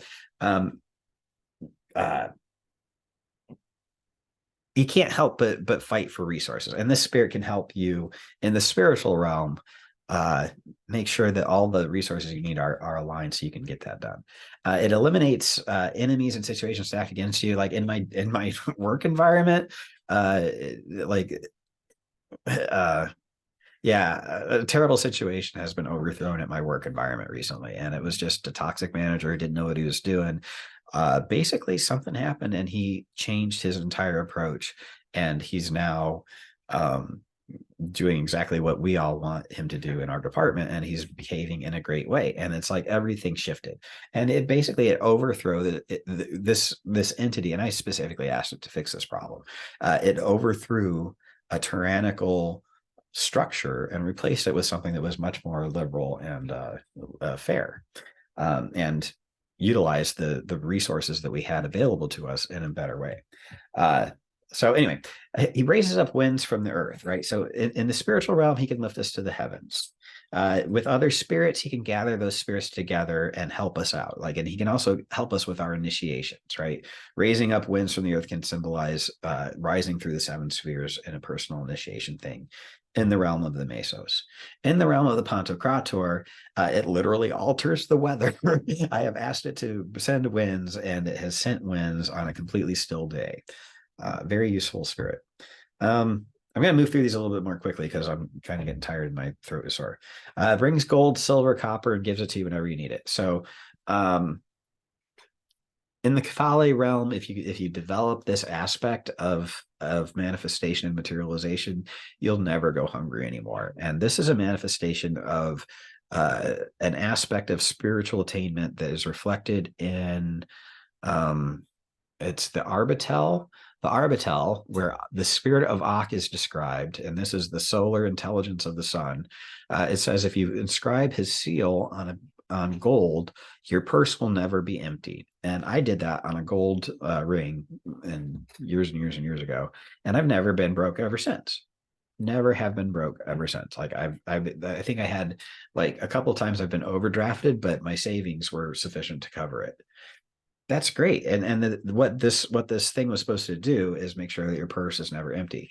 If you focus on um, attaining a connection to this cosmic divinity in such a way that your basic needs are met, you could be homeless and people will just give you money, and you'll never not have what you want, and everything that you need money for, you'll be able to find an opportunity to at least earn the money that you need to get what you want if you really try. You have to try. You just, in the same way you have to tell the spirit to do things, you have to do the things to actualize the spirit's influence in your life. You have to do that, but it will always help you with resources. Opportunities that you hadn't thought of will come your way, and the Mesos, like when you start sending the spirit out to bring you wealth by working with other spirits, it'll conjure up Pluto, Hades. It can help you with spirits that guard treasures. It can help you with Hermes helping your business. It'll go amongst the other spirits. And then in Pantocrator, it will literally just give you windfalls, and it doesn't give you huge windfalls, but it gives you what you need to get by, and sometimes have a little bit left over for savings. He frees you from bonds.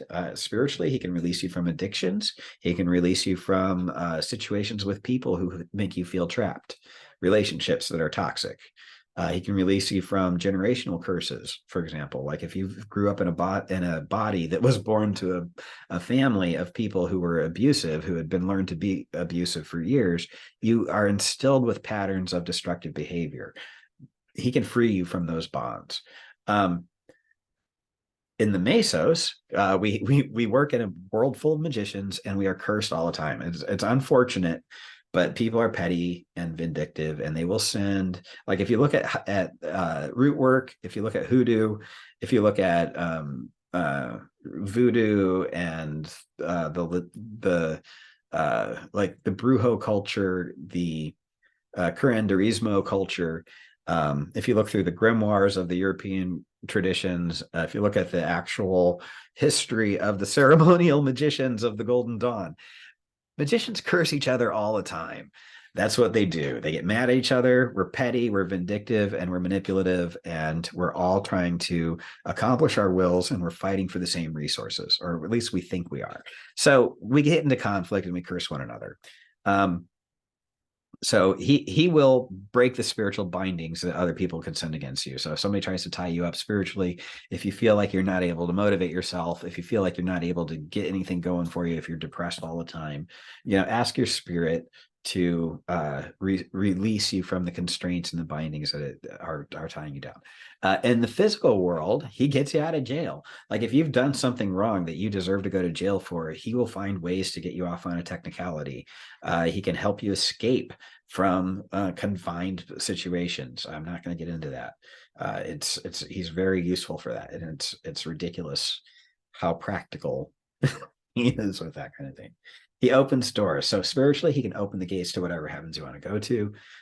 In the Mesos realm, he makes connections between powers, and you can get initiated into cults or traditions that are closed to outsiders. You can find yourself with unique methods or ingresses to secret knowledge that you need to have for a particular part of your path as you need it. In real life, the material world, it will literally help doors open for you if they're locked, sealed, or if you've lost a key to something, it will help provide the key. It's very good at finding your keys for you. It also removes obstacles like in your daily life and your career, and also helps with traffic and can help you find parking spaces. It makes you invisible. So in the spiritual realm, in the Kephale, our ego can get in the way of our connection to the all thing, right? And to understand why the fates are aligned against our personal desires in the moment. It can help remove the ego that can cloud your experiences. In the Mesos realm, it can hide your activities. It can make your spiritual activities such that you can't be tracked down in the astral realm. And this is useful because other magicians are assholes and they deserve to be spanked for it. And when you send your spirits to spank them, they'll be able to trace that back to you unless you ask your spirit to make them invisible. And it helps assist with that. If your opponents have any kind of solar initiations or a Helios spirit that works with them, there's only so much your spirit can do. And if you're working against magicians who are also using magic, they're just going to undo what you do. So it's better just to avoid all that crap, in my opinion. But getting to a point where you actually avoid all that crap takes going through not avoiding it. So very useful. So it can hide your occult activities from other magicians, but it also can make you unnoticeable and invisible in the material world. There are several material methods that you can learn to make you invisible. Everything from just picking your nose makes people look away. There's a physical way to make yourself be invisible, but also, you can do a spell that makes you less noticeable. Ninja arts, they actually practice a form of invisibility that makes them less noticeable.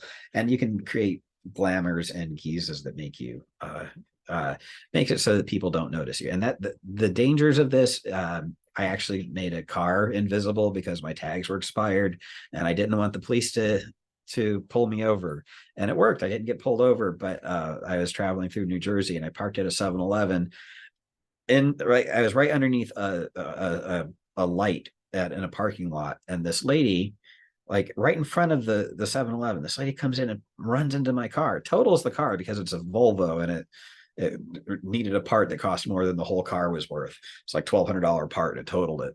But she totals my car because she didn't see my car because I'd done an invisibility spell on it. So be careful with this stuff. It actually works, and it doesn't make it invisible. It just makes it so people don't notice it.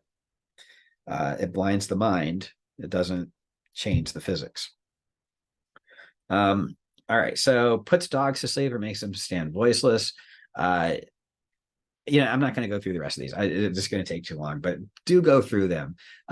Everything has a spiritual, like this eternal aspect to it, a spiritual aspect in the now in your daily lives, and a physical world. Putting dogs to sleep, it's just so that you can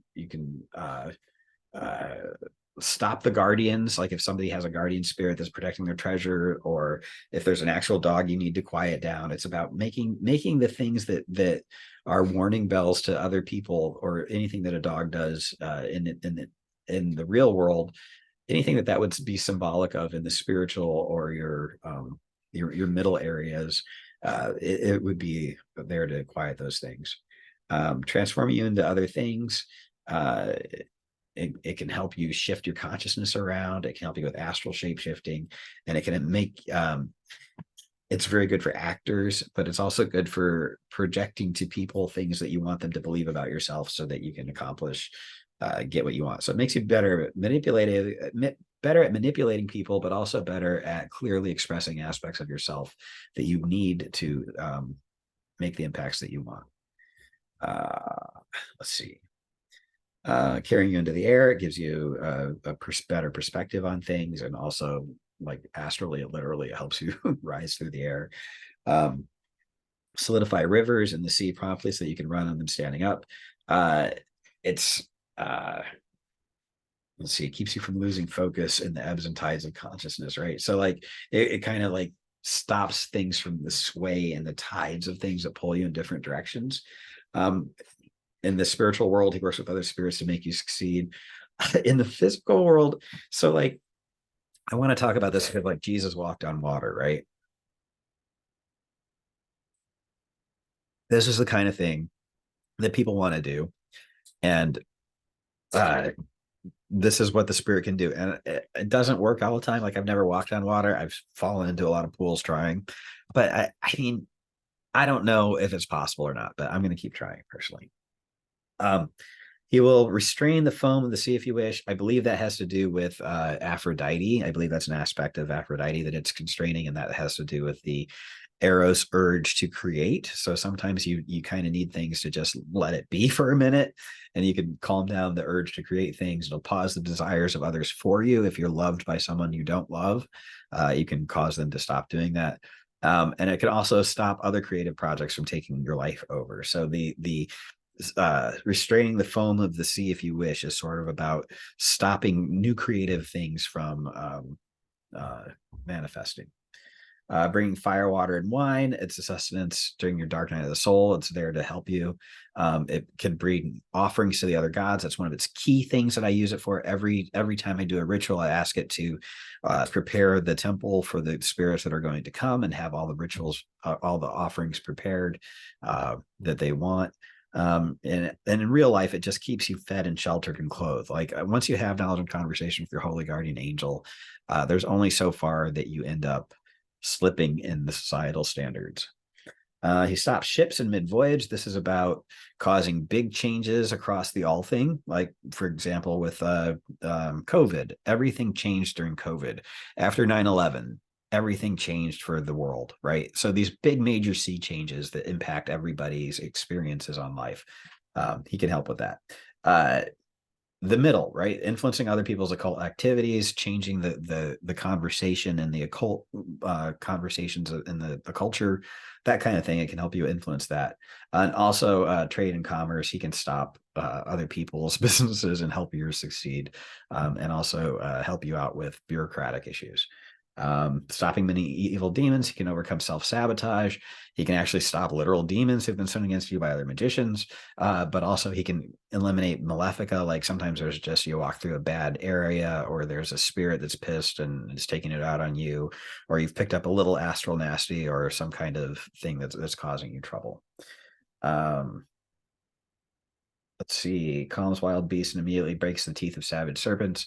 Basically, it can stop all of the troubles and afflictions that are currently are problems in your life, and you got to ask it to. But it's very useful for that. And literally, it calms beasts. So I could calm my cat down for me when it was attacking my hand. Everything mundane and trivial or huge and complicated, it is able to help with. It brings down the stars. It can change the fate of the world. It can help you draw down the intelligence of the celestial realm, and it can actually help you understand astrological elections better in the physical world. It makes hot things hot and cold things cold. You can use it to change the mood of the entire world a little bit. You know, like every once in a while, people get really happy, and there's like this joyful thing that goes around the world, and it's great. And then other times it's not. It's the opposite. But you can use it as spirit to help change the mood of things.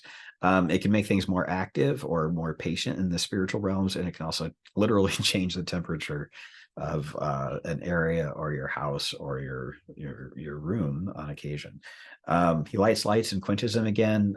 He can make things appear and manifest for you or disappear. Reveals hidden things or hides things, and also when you do magic, sooner or later you're going to see your candles flicker, your lights will flicker to be ominous and important when the spirits appear, and that's him doing that kind of thing. Shakes walls and sets them ablaze. He's great at setting boundaries and destroying boundaries.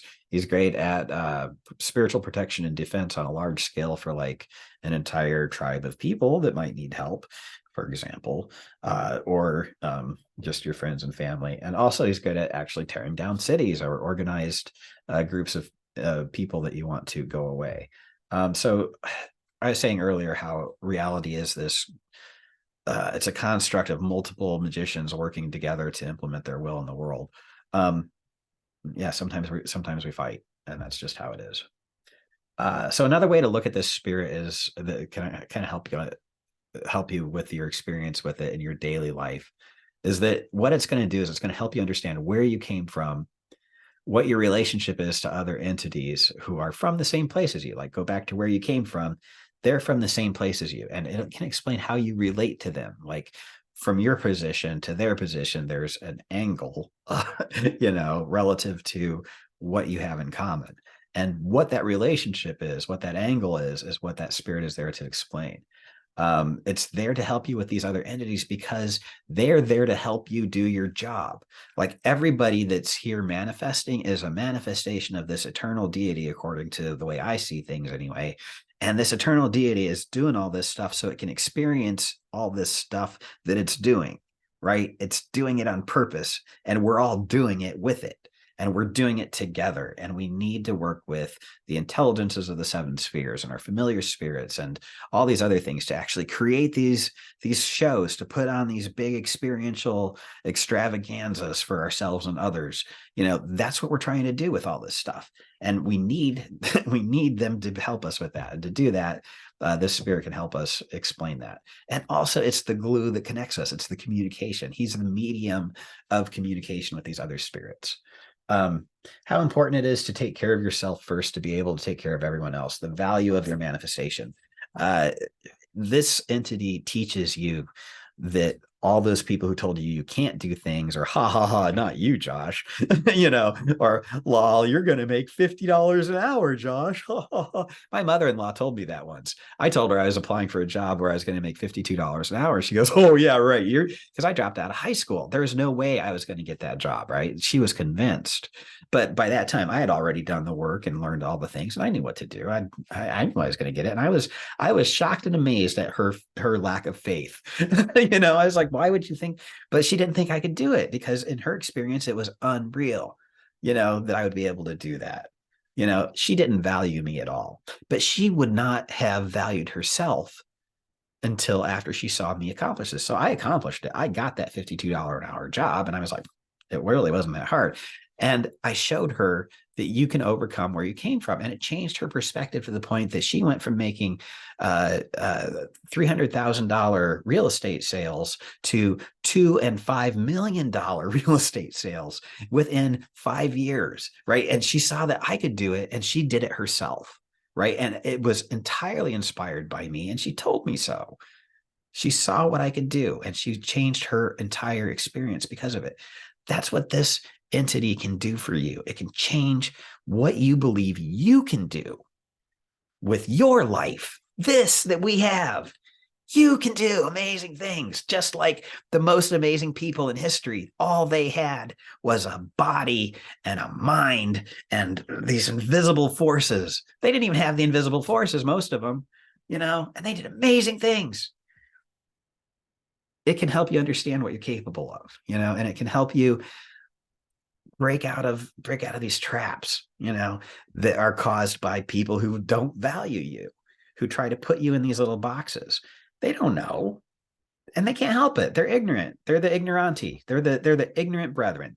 They just don't know what they're talking about, and they're sincerely mocking you because they really think it's hilarious that you think you can do these amazing and miraculous things. But you can. You really can, and this spirit can help you do them. And it's not like you become a god. It's just that things go your way, and you materialize a much better life for yourself and everybody around you. And yet another way to look at it, it explains who you are and why you're here, right? It tells you who you are. You're a manifestation of God, buddy. It tells you why you're here. You're here to create the world as you want. You're here to do what you want. And you have all these friends that are going to help you with it, right? Who you are with, right? Who you are, but who you are with and how that impacts you. This is Zeus. This is Hermes. There's Aphrodite. She's love. You get to have sex. She's about that.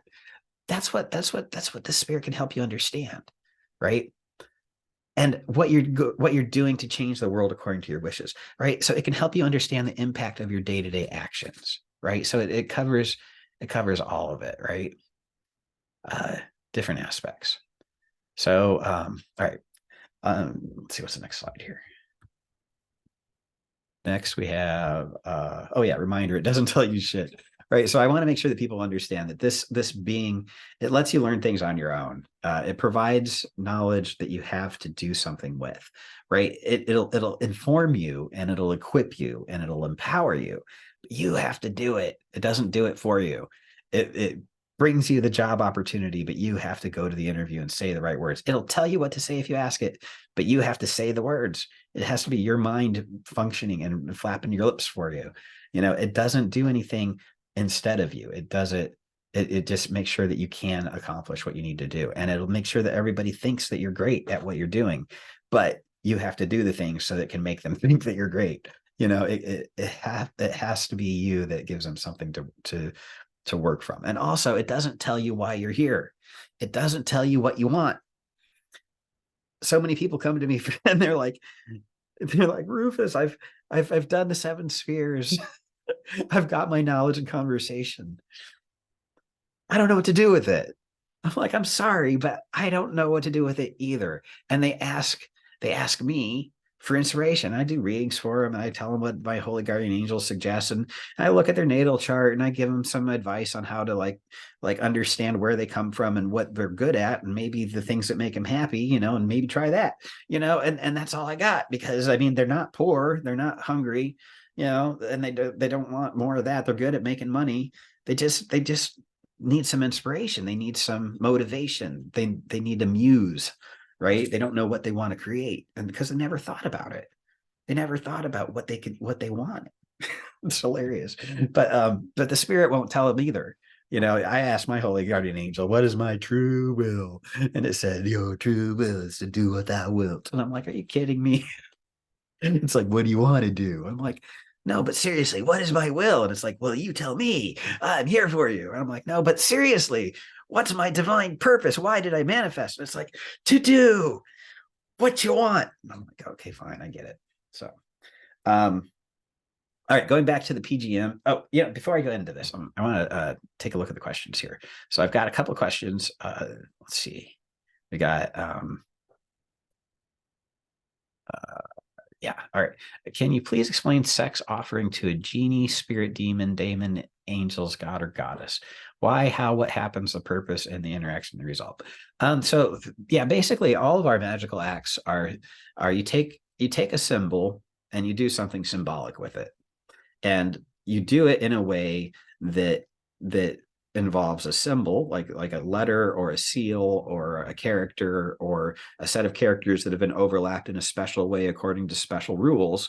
You end up with a graphic image that represents the idea that you're talking to or talking about, and a name, a name of the entity that you can communicate with. And this isn't true for everything, but in general, you're taking a symbol and a name and you're doing something symbolic with it, right? So you take the name and you put it on a chest plate and you put it over your chest, and then you conjure the spirit, right? You're symbolically putting it over your heart so that your communication is passing through this spirit into the material world around you. You're symbolically putting on the energies that are represented by that name and that seal, and you're calling it into being around you, and you're expressing your energy that comes out of your heart chakra, for example, through that seal, so that it's projected into the world around you, right? That's what you're doing. You're taking a symbol and you're doing something symbolic with it to represent what you really want to have happen, right? You really want the spirit to appear so you can talk to it.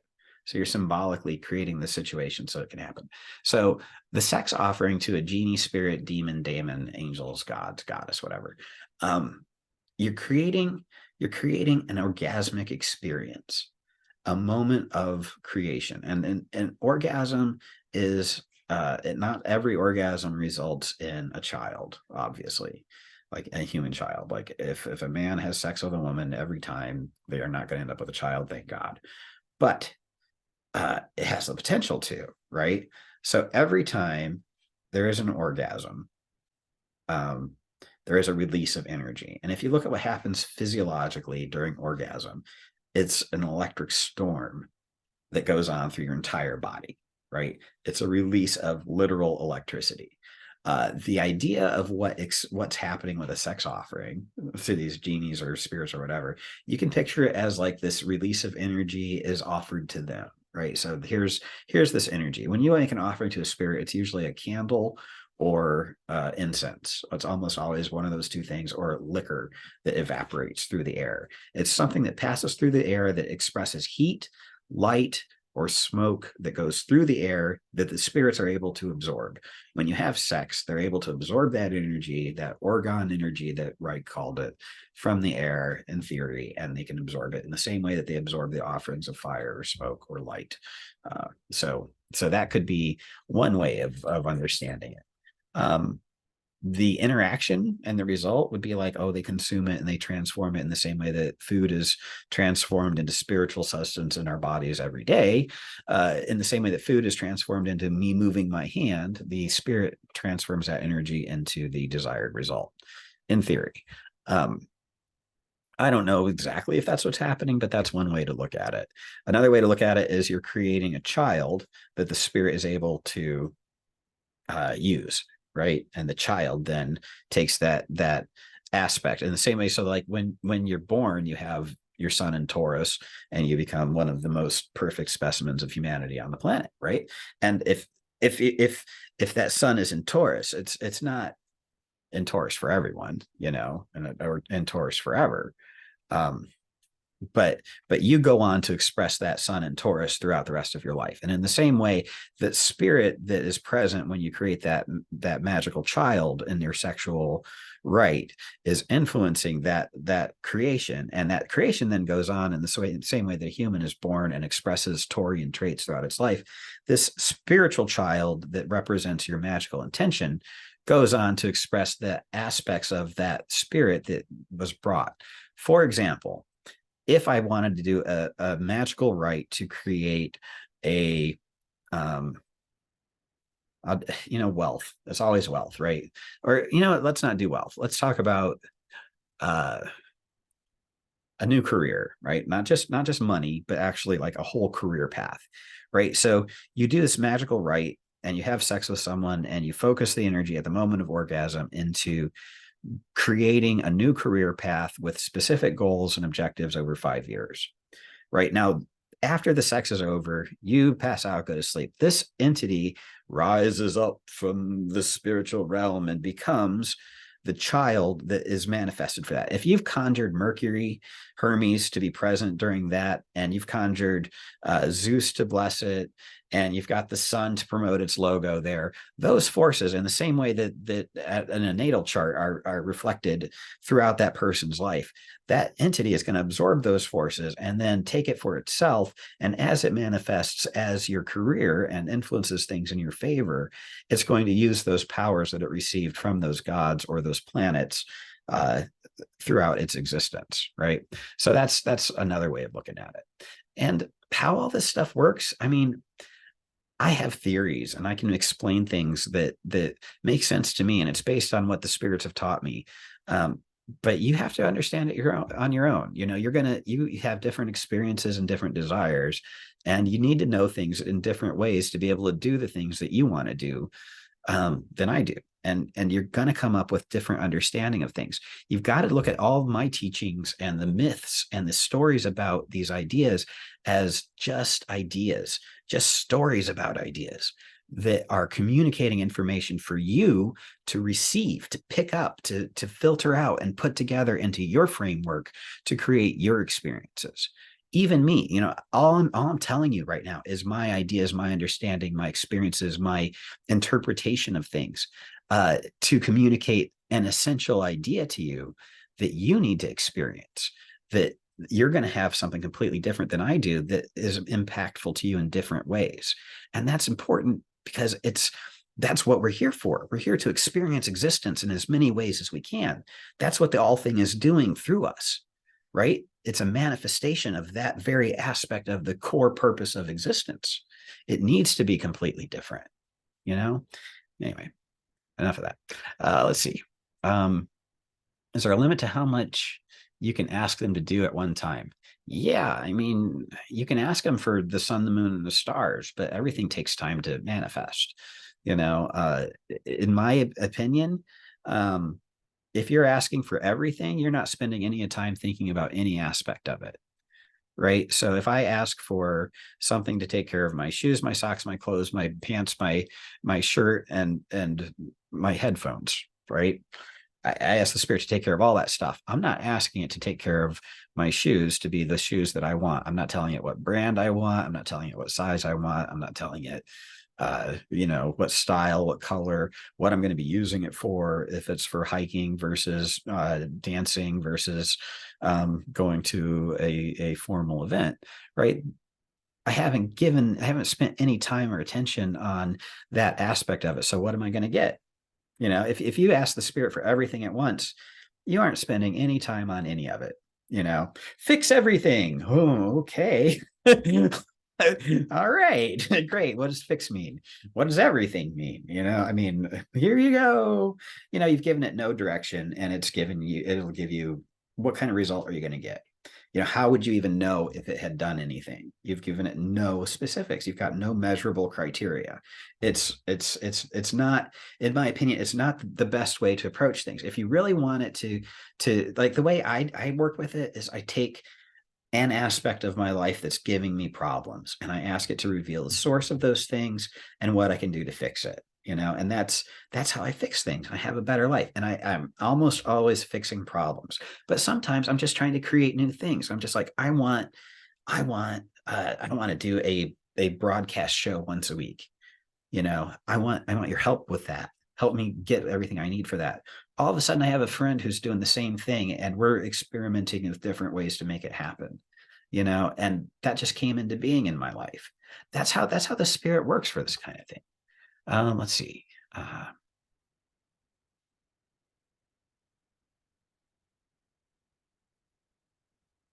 Let's see. There's a very long question that was sent directly to me. I'm not sure if I want to read it to everybody. But some of it I did address earlier in the thing. I'm not sure. Maybe I'll take this one offline and I'll address it personally. Let's see. Felix N to everyone. Is it possible to do the Stele of Jehu, the hieroglyphs as ritual you mentioned in the second course, and replace the part where you call for the delivery with the modified version from you? Yes, absolutely. You can do that. So I actually had a client the other day come to me who had done just that. He worked with Sam Block, the digital Ambler version of the Stele of Jehu interpretation that takes out all the mentions of the exorcist part and just focuses on calling this entity to be present. And he had done it for months, and he basically had all the omens tell him that he had succeeded, and he heard a voice, and he's like, and the voice told him that he would succeed within 2 weeks.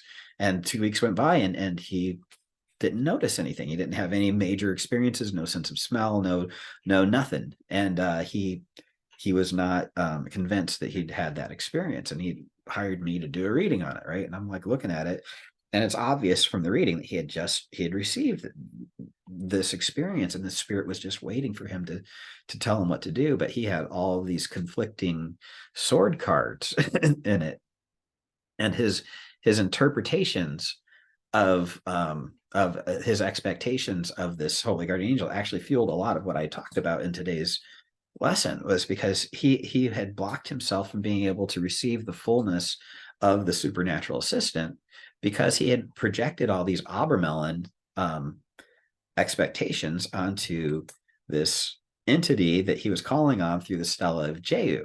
And he was getting this entity that was there, this raw force of nature that was present and just waiting for him to tell it what to do, because the Stele of Jehu is not, it's not, you will watch over me from cradle to grave and provide me with money because you love me. You will not help me. It's not, you will help me become more like Jehovah's perfect tool.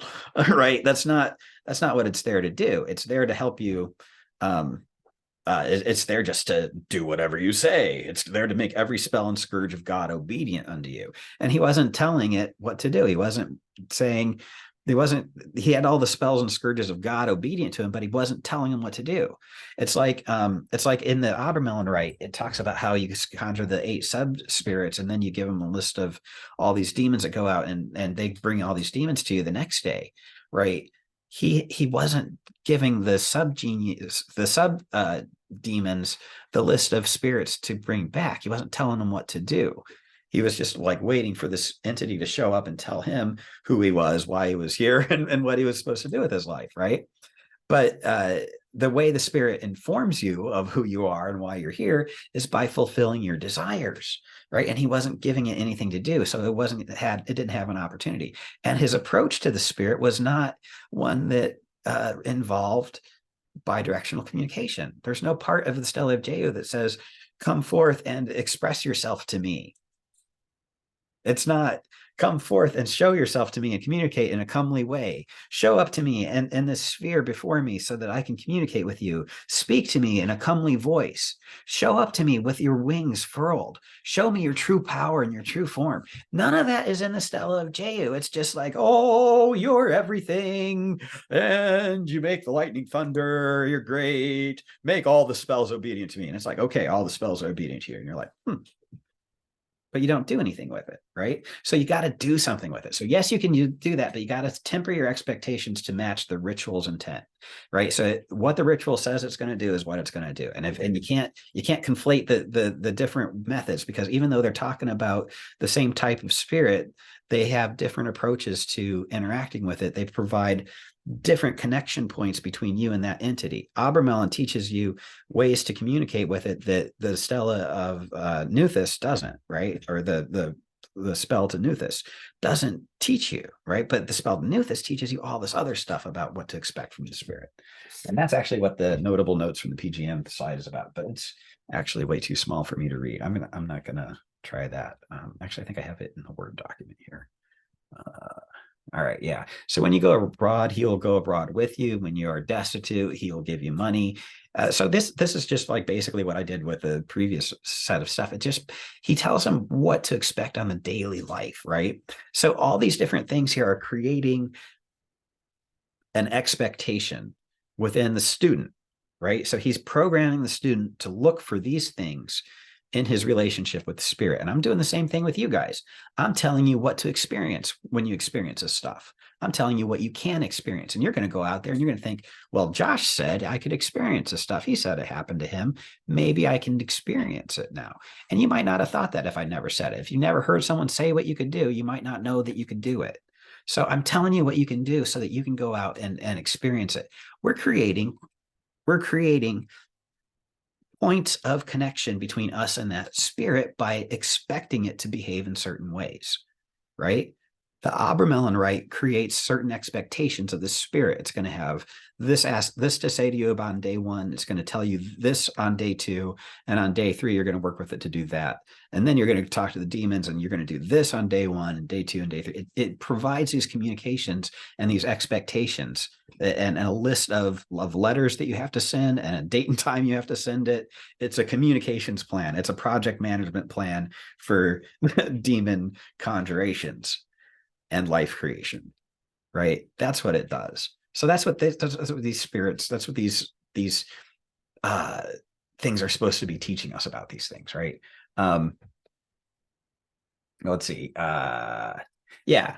So anyway, yeah. So going back to the question, you can totally use the different ways of doing it, but expect the system to help you to inform your experience. And if your experiences, if you're expecting the experiences of Obermelin from doing the Stela of Jehu, you're in for a bad time.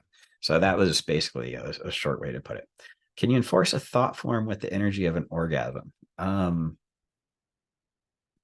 imagine. I mean, that's basically that's one way of looking at what you're doing when you create a magical child, by programming it to do what you want when you are framing your thoughts at the moment of orgasm. All right. So moving on. Okay, I think I've covered all that stuff. In the next section, we're going to talk about communicating with the spirit and ways to improve your communications with the spirit. So I just gave you the experience of that guy that the other day. That's what this slide was actually about. It was a guy who had no sense of the amazing smell that is supposed to happen, and expecting things from Obermelin when he was doing the Stella of Jehu. Um, when we look at how the spirit actually communicates, in Agrippa book 2, I think it's around it's talking about how spirits communicate and how angels talk. It talks about how angels talk, and it says, but if any speak at a distance to another, he might use a louder voice. So talking about humans, if I'm talking to someone far away, I'm going to talk in a louder voice. But if I'm close to him, I can whisper in his ear. And if I could be part of that person, I wouldn't even have to say anything out loud. I could just think it to them and they would know what I mean. And that's how the spirit speaks to you, right? It sounds like a thought coming to you. Okay.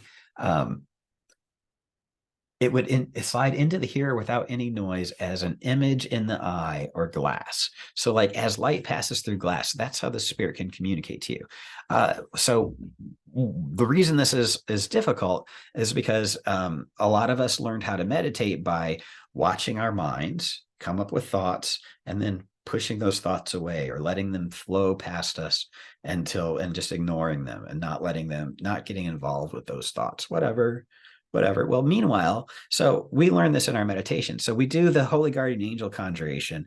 The Holy Guardian Angel is there, and it's communicating to us as thoughts, as an image passing through glass, right? As light passing through glass. It's trying to communicate to us. It's communicating to us, and we're just like letting it pass us, not interacting. Oh, I won't be distracted by my ego telling me that the name of the spirit is whatever silly thing. That's just my ego, right? And you convince yourself of this. And this is your expectations blocking you from having the receipt of the power of the spirit, right? So you got to be careful with that kind of thing. You have to understand that the way it communicates is going to be this invisible entity is going to, and if you can see it, only you are going to see it. It doesn't appear to other people. It actually makes sure that you understand that in the spell to do this. But uh, yeah, if you want to understand how the spirit communicates, you got to pay attention to the thoughts you hear when you're communicating to it. And one of the things about meditation that's great, when you watch your thoughts arise and let them pass over you and through you, and you don't interact with them, you know where your own thoughts come from. If you're paying attention when you meditate to yourself, if you're being the egotistical, navel gazing, narcissistic narcissist who stares at himself in the reflection in the pool, if you're doing it right, you're going to see where every thought comes from in your brain when you're distracted from the true essence of eternal meditation, which is being thoughtless or something, right? Whatever it is. You know where your own thoughts come from.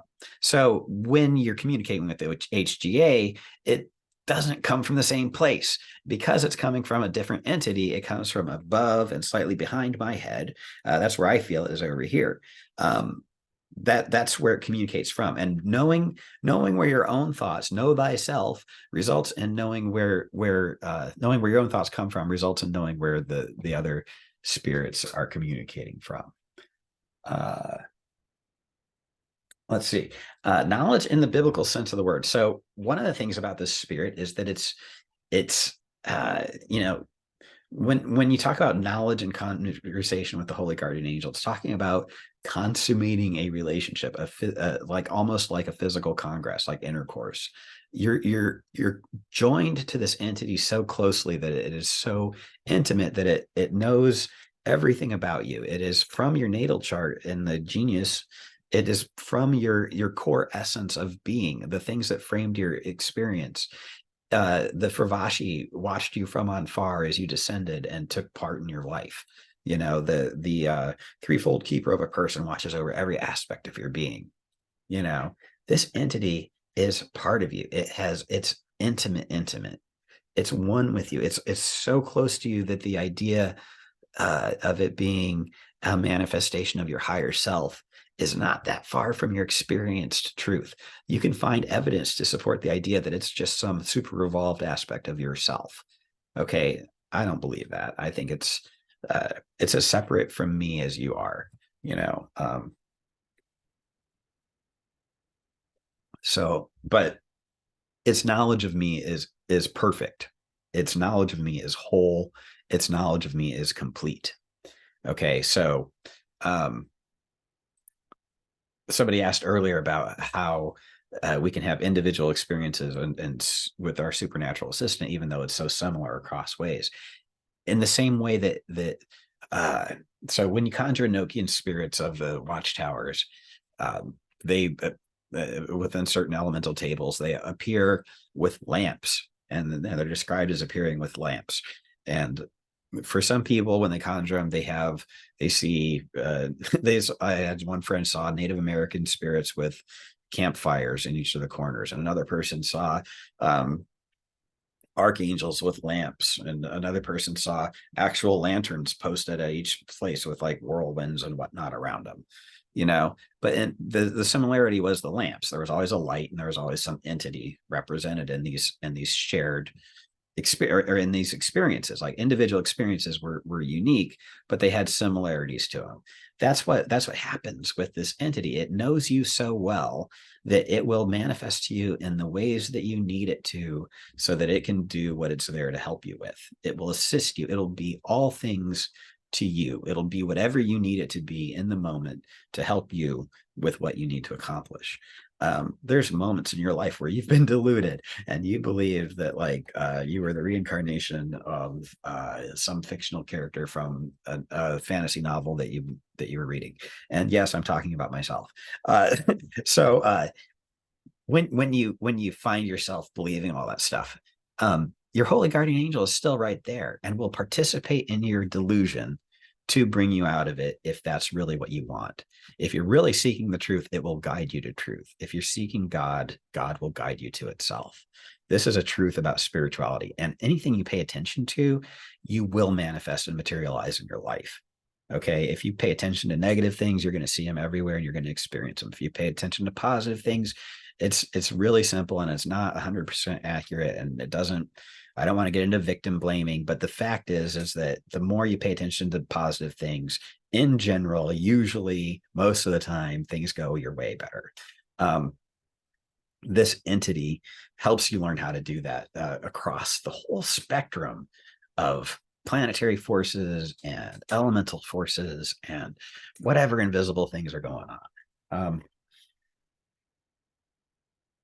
The way it interacts with your consciousness is as consciousness to consciousness. Foreknowledge is the knowledge of what's to come.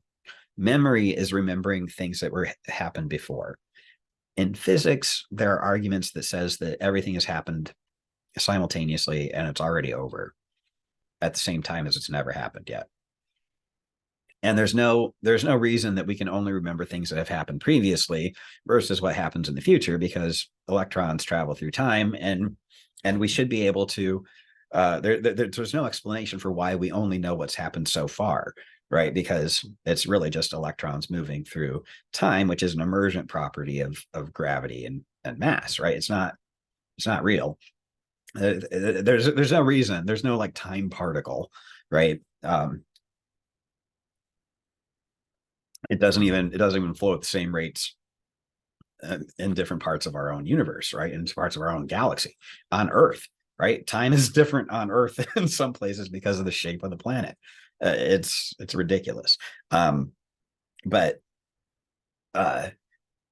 anyway, yes, foreknowledge and memory. So like knowing the past and future, knowing the past is miraculous. And especially if you know forgetful people like myself. And if you can remember anything, it's a miracle. But the idea of being able to remember something that happened previously is just as miraculous as being able to tell what's going to happen next. And this entity is there to do both, right? It tells you what's to come, and it can remind you of things you've forgotten. And that's very important to understand, that it's consciousness in your consciousness.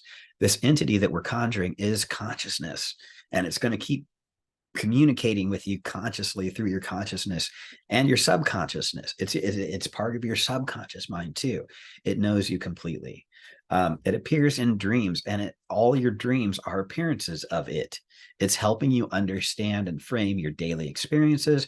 It's remembering what happened during the day. It's putting it in different places in your brain. It's helping you with that, right? That's what's going on, and it's processing it with you in ways that help you towards your goals. That's why it's so great to have the spirit. There's no bad part of it. It brings you visions. It'll help you see what's going on in other people's lives. If you're doing readings on people, it really helps you understand what's going on behind the scenes, and what's coming up for them that they may or may not expect. And it also communicates through inspired research and inspired interest and obsessive interest in something. So like when you're looking for a solution in your life, you might find that all of a sudden you become interested in something that seems unrelated on the surface that provides the answer to what you're looking for. This is a consistent synchronicity, serendipitous occasion that happens throughout your life with this entity. You'll find yourself asking about one thing and learning about something else that answers something over here.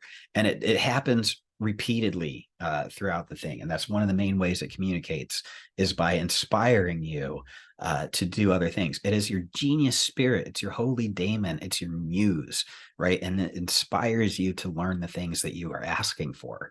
But you have to tell it things. Don't forget, you always have to tell it things. It doesn't do things for you. It responds. It responds like it's very much like an AI. You're going to learn how to communicate with it better over time. If you've done the right so far, or if you've been doing the right and you don't know if you've had experiences with it yet, you don't know until you know, right? And it's not an instant thing that happens. When you attain knowledge and conversation with the Holy Guardian Angel, you have an experience according to Albermelin. If you've done all the Albermelin stuff, you have this experience and you have this ongoing development of a conversation. But it's just like getting married. And in the same way that at the wedding, you don't know the woman that you've been married to for 30 years and 30 years, you don't know your holy guardian angel. You don't know its love language. You don't know how it's going to materialize things for you. You don't know even when it's trying to communicate to you yet, because you didn't know that it was able to communicate with you through your thoughts until you learned that it was a potential, and you established that as a thing that it could do, right? So it's an ongoing process of learning more about it. I learn more about mine. I learn more about me. I learn more about this universe all the time. I'm not done by any means. I still have plenty more to do. But establishing the relationship and building it up so you have them with you all the time. That's what you're doing here. You're establishing the relationship and then you're letting it grow, and it'll continue to grow. So you can learn to see their constant presence and work for you. So yeah, and that's what it is. It's this intimate connection to the entity, and you're learning to communicate with it so that you're aware that it's with you all the time.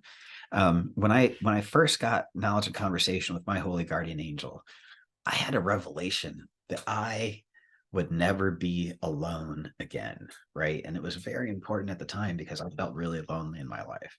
And this is the kind of self-pity and loneliness that eventually turns into alcoholism. If you're curious about that kind of thing, it's not worth pursuing.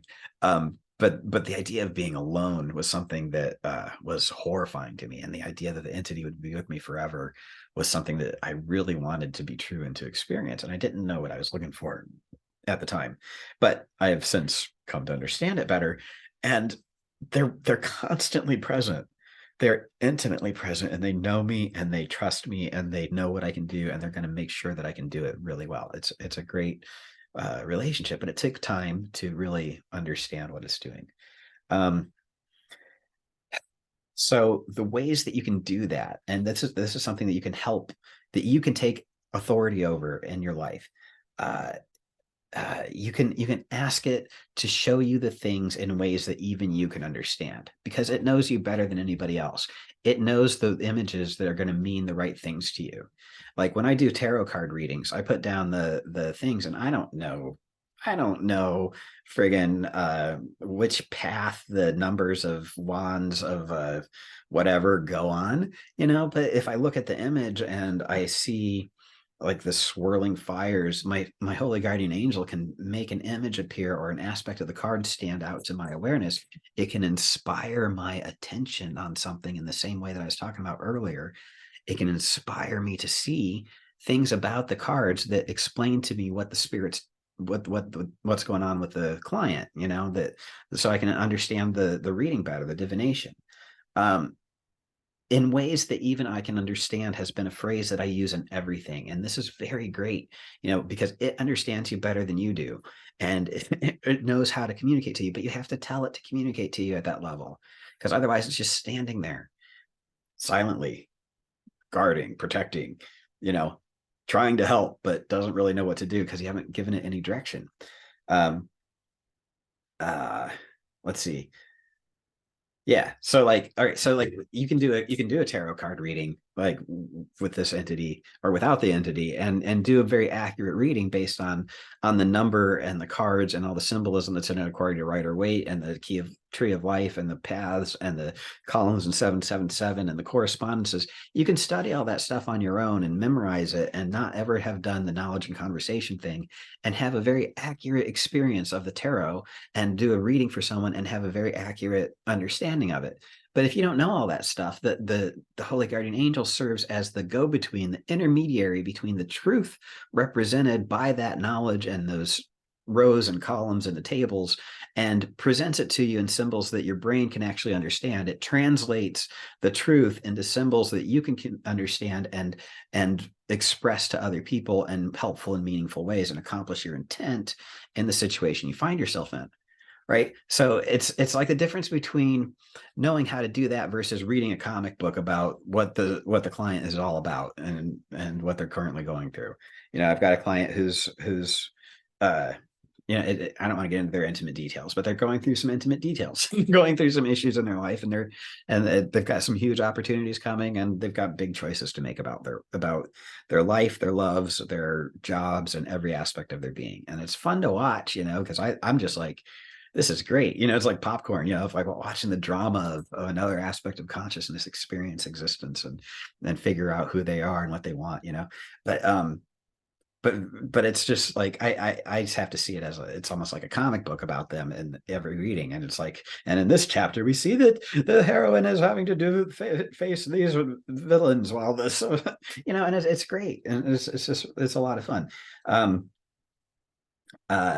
Familiarity. So use the spirit often, like when you first start to do it, like when you first gain consciousness with it and you really want to start understanding it, you're going to have to see its work to gain enough experience to recognize it, right? So like when you see the spirit work in your life the first time, you're not going to understand that that's what it was doing. And then the second time, and then the third time, and then after a while you'll start to see the patterns, and you'll realize it, and you'll be like, oh, that's the smell. Oh, that's what it feels like when they're in the room with me. Oh, that's what it's like when my boss changes their mind in the middle of a sentence because my spirit is doing something that I asked it to do last week. Right. And that's how you learn to recognize it, is by familiarity, by using it often and getting to know it. You have to learn to trust yourself in ways that are really uncomfortable. Sometimes you just know things about people and it's really annoying, and because you don't have any reason to say it, and they'll sit there and they'll hem and haw about something, and what they're trying to say, and you can't finish their sentences for them. And if you do, it freaks them out because there's no way you can know these things. And if you've studied cold readings, cold reading is like when you go into a room and you just automatically know things about it based on all these infinite details. Like Sherlock Holmes was supposed to be really good at it. That then you understand what they mean in a certain context, and you're able to get a gestalt view of everything and take a snapshot of it and understand things. Like that's cold reading, right? Well, this entity is just really good at it, and really good at communicating that to you in a snap of the fingers if you ask it to. And it can help you read and understand things. And it's scary to yourself and it's scary to others. And it's also annoying because it makes everybody really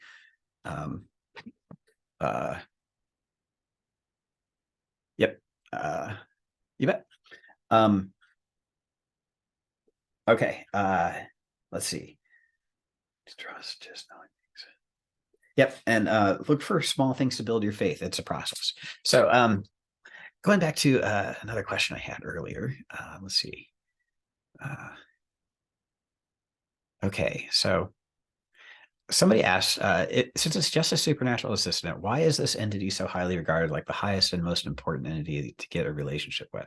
And the reason it got so famous was because Crowley equated it with the Holy Guardian Angel, and specifically Crowley's equation of the Holy Guardian Angel, knowledge conversation with the Holy Guardian Angel, and enlightenment, and his publication of all the stuff around it was what made it so important. But if you look at what was going on in the 70s at Wiser Publishing with James Wasserman was in the OTO, and he was like this junkie freak. He's a terrible man and an awful person in real life. And it's I happen to know him and happen to have experienced his life on the planet, and I think poorly of him. He's died. I'm not unhappy about that, and I feel like an asshole about it. I'm a terrible person. I feel really shitty about it. But he died of COVID, and he was a vaccine denier, and I can't deny that brings me no small amount of pleasure. He has ruined a lot of things, and part of that includes the publication of Crowley's interpretations of the Holy Guardian Angel and specific titles that furthered that interpretation of things because he believed it. And a lot of what we have to experience in modern culture is Jim Wasserman's fault, and it's based on his heroin-addled interpretation of these mysteries that were expressed to him, and he didn't know what he was talking about, and he just did a lot of acid, and he was just super arrogant about everything, and he told people who had known Crowley that they were wrong about stuff. And it's just like, he's a ridiculous specimen of a human being. And that's why specifically so many people are suffering. It's because egotistical people have presented certain aspects of things to the detriment of other things, and we all have to suffer from it. Let's see. So in the first course, I mentioned the HGA is centered around the materialistic needs of a person, or helping to get laid and paid, which is very true. Somebody's asking, why are so many magicians who claim to have that poor or unsuccessful? Okay, so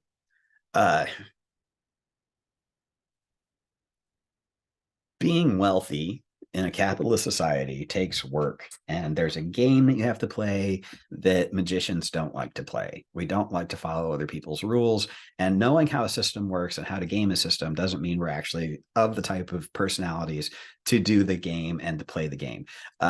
I'm into entrepreneurialism. I love it. I think it's fun. I'm making a fortune. I'm using the spirits to manipulate my coworkers in my favor, and it's all positive. I'm not hurting anybody. I'm making everybody smarter, happier, wealthier, friendlier, kinder. We have a great team, and I'm part of that, making it happen on the invisible world, but also showing up at work and being positive, making it a positive environment. It helps. It makes me more money. I get bonuses, I get all this stuff, right? People don't do that. They don't think about it. They don't have that interest in helping other people have a good time. They don't see the benefit that it brings them, and a lot of people just don't care about money. They're more interested in getting the next book that comes from Scarlet Imprint. They're more interested in getting the likes on Facebook from an argument. They're more interested in spending the time researching this aspect of Plotinus and Iamblichus so that they can understand the spiritual thing. And that time that they're spending doing that is bringing them this spiritual reward that, they need to actually be spending that money, that time making money if they want to make money. So you can't stop the ways of money from being necessary to have money. It's not like you do a money spell and you just, oh, pile of gold. Oh, great. That's not like that. You do a money spell and you get an opportunity to work for it. And you have to stop doing magic while you're working for money. A house divided against itself cannot stand. You can't do two things at once. Don't whistle while you're pissing. These are all different ways of saying the same things. Focus on what you're doing. The attention is the coin of the realm. It's how you buy what you're going to experience, right? Your experiences come from what you pay attention to. So yeah, I mean, if you want to know why magicians aren't rich, it's because they're not making money. If you want to have a rich magician, you have to have a magician making money, and they don't do that. They do spells to have money come to them, but they don't do anything to have the money, to make the money come to them. And what the spirits can do is they can influence things, they can help things, they can bless things, they can make things more rewarding, but they have to have something to make more rewarding. You have to give them something to work with. Start a business, have them bless it. Start a business plan, have them bless it with opportunities to manifest it. But don't just say, make me rich. I bought a lottery ticket. I lost. Well, you know what? Spirits have to deal with math too. Probability. It's just part of how it is. Um, where's the practicality of their magic? Yeah, well, the practicality of the HGA is really what you use it for. And this goes back to telling it what to do, right? Is it all about practicality? I mean, yeah, right. I mean, isn't everything? I mean, to me, it is. I'm a Taurus, right? I am not the best person to ask about whether or not everything should be practical. Is there some aesthetic reason to do things? Yes, I think aestheticism is the practical goal. Like my pleasure is in and of itself a practical necessity in life. But that's not how everybody sees things. Uh, I think it's all about how effective things are and how empowered we are and how effective we are. That's what I think the great work is about. But that's also my take on things. And the reason you've heard about me and the reason that you're here in this class is because I believe that I'm here to say things like that. And I've done all the work that it takes for you to have heard about me and think that you're interested in hearing more about it. Right. This is a manifestation of my understanding about things. Right. So it's going to sound like it's all about practicality because that's my take on things. But listen for what you're here for. You know what? You don't listen to my personality or my interpretation of things. Listen for the knowledge and the information. Like the things I'm telling you that are useful and valuable to you are the things that were useful and valuable to me that I heard other people say that I didn't realize at the time, and it's stuff that you got to filter out me because I think I'm great. I think I'm the bee's knees, but you're and you've got to listen for the things that are important to you, that are going to matter to you, and trust your spirit to make sure that you hear it, because everything that is happening to you is part of that too. If you're here interested in a tutelary spirit, don't be surprised if the tutelary spirit is also reaching out to you. Consider that an invitation. The fact that you're even here in the class, consider it a spiritual invitation from the spirit trying to reach out to you as well. Um, uh, Different ways to help sort of clarify your communication. The more you know about yourself, what is it, Kogure Tuum or whatever, know yourself, the whole idea of understanding the essence of your own manifestation, your personal drives, ambitions, your natal chart, your areas of strengths, your areas of weaknesses, all those things. Those come into play quite a bit with your experience with this entity. The more you know about yourself, the more you're going to know about this entity, and the more you're going to be able to experience the depth of its experiences, or the depth of its potential to help you with your experiences. Yeah, it's not an aspect of you, but you'll be able to hear it better when you realize that it is communicating to you in ways that you would expect it to if you were trying to communicate to you. So think about the things that you pay attention to, and then pay attention to those things, because chances are it's trying to communicate it to you through those things. If you don't have a clear one-on-one personal conversational communication relationships established yet, you can count on the fact that it is trying to communicate with you through symbols. A very simple method of attaining knowledge and conversation with your holy guardian angel and actually getting to a point where you can have a conscious communication with it is simply to imagine it behind you, standing over your shoulder, over your left shoulder. And if you can picture it clearly enough in your mind that there is a person in the room behind you standing there, you can hear, if you ask it a question as if it were your HGA, you can hear a response. And this happens for something like 4 out of 10 people almost immediately, right? But almost everybody can develop this ability to hear that voice from that. And this is something that came out of Persinger's experiments with near-death experiences. He was a Swedish doctor. He heard people with near-death experiences tell similar stories. He got involved in it, and one thing led to another, and his consciousness research resulted in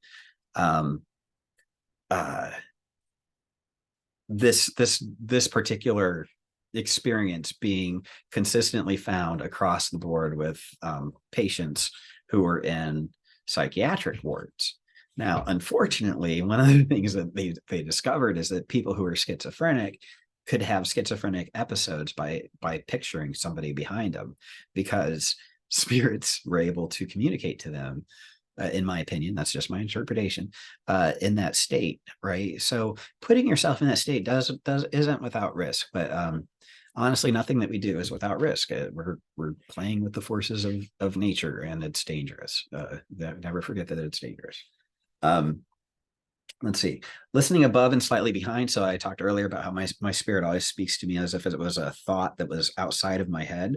That's one of the key things to understanding it. And again, paying attention to yourself to know it more. The more you see about yourself, the more you'll understand about what comes to you from it. Some advice, again, just this is sort of repetitive. Set the spirit to work in your life. And I talk about the works card of the Thoth deck because it has these 3 triangles in it. And if you look, let's see, I can't zoom up here. So this red triangle is sort of like the Thoth deck, 3 of discs there. But it's basically like these 3 aspects of the spirit working on you in these 3 areas of your life will actually serve to help you understand it and learn about it more quickly. So the sooner you put it to work in your life, the faster you'll have a developing relationship with it.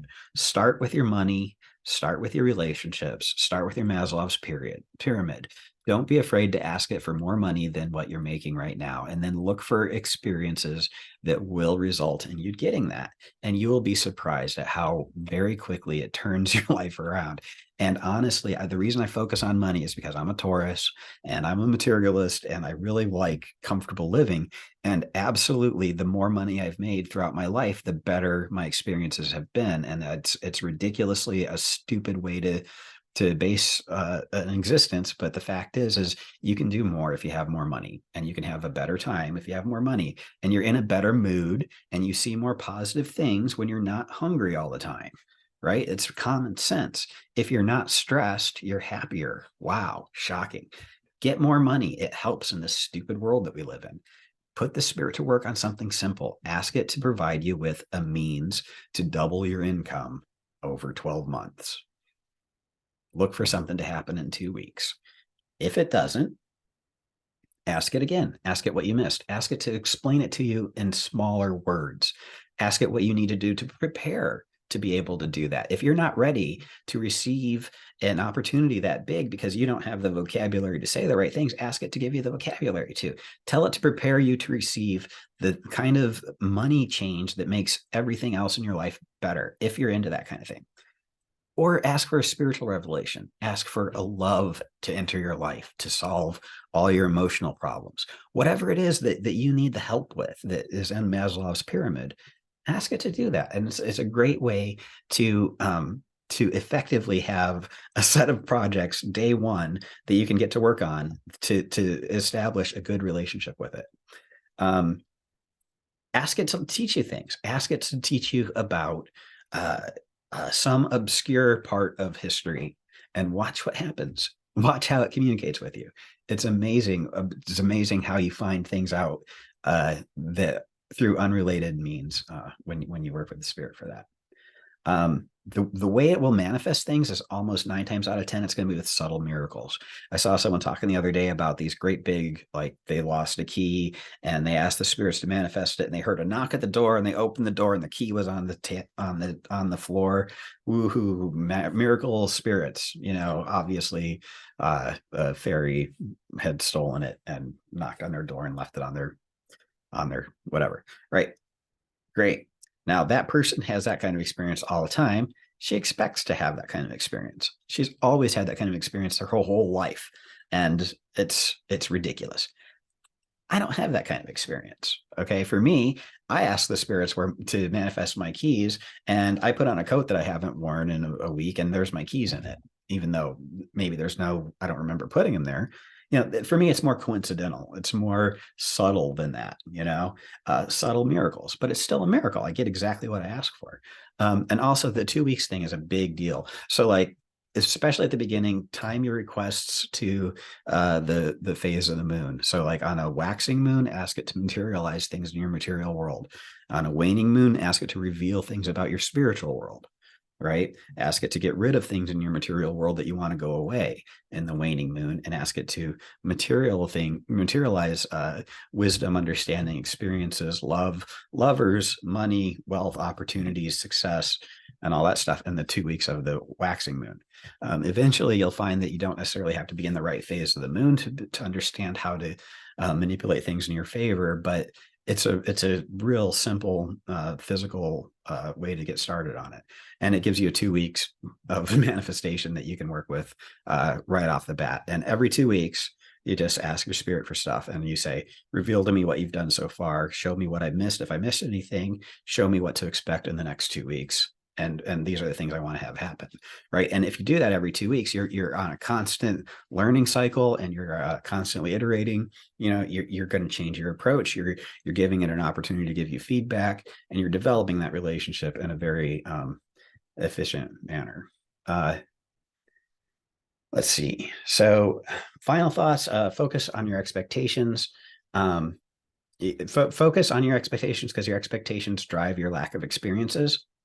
Make sure that you're expecting your rituals to do what the rituals describe.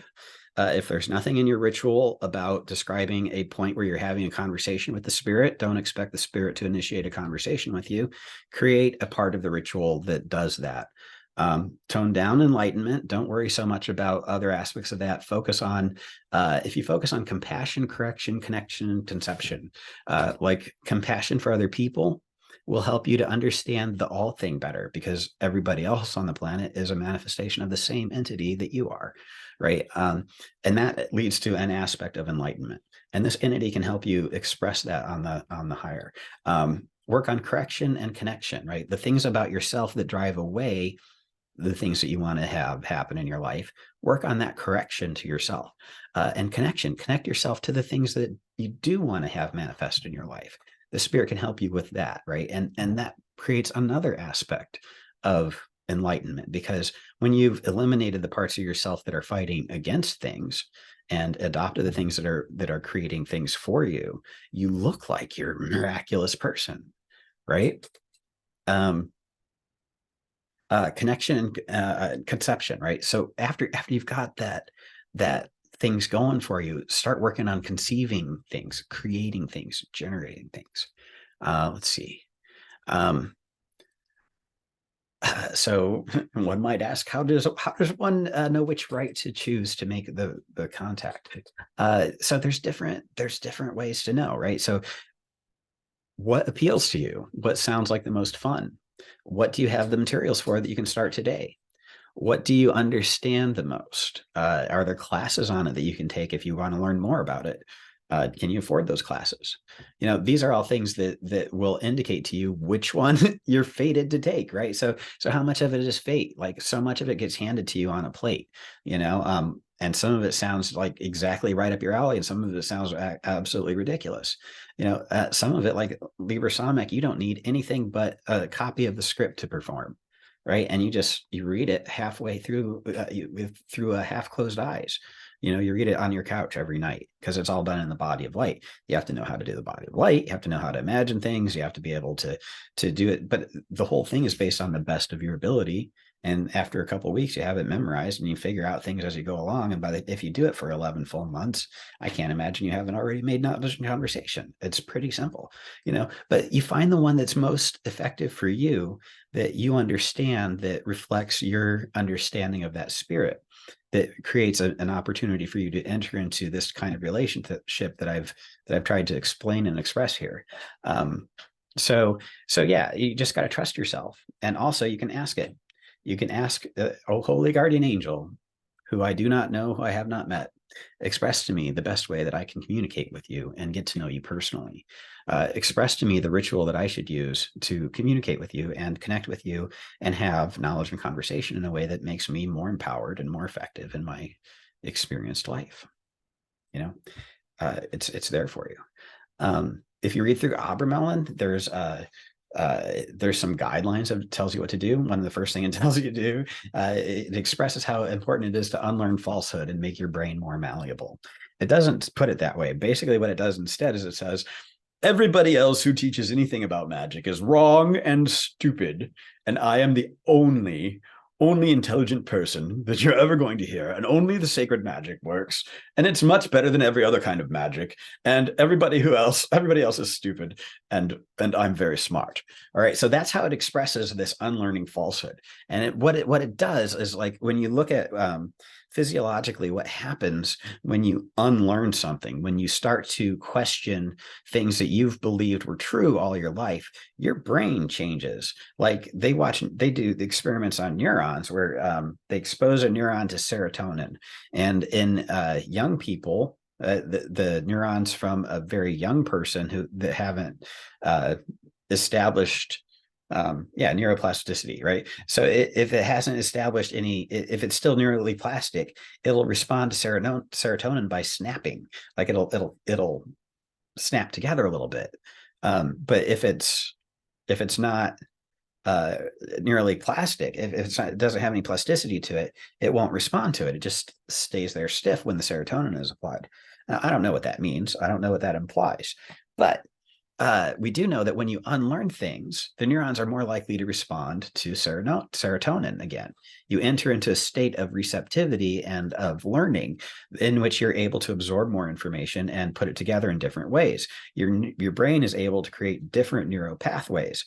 If you look at how AI is trained, you provide these chunks of memory, of experience, of knowledge and information, and then you point a text predictor at it, and you identify certain patterns, and you send the text to predict the text predictor to predict a way to communicate something about these facts based on patterns and relationships. And that's what a neural pathway does, and it's mimicking neural pathways. And if you look at what the prefrontal cortex does, is it just talks. It just sends words at your memories, and between the words being sent at your memories, you end up with communicating and expressing your true will, right? And or whatever whatever you feel like saying in the moment, right?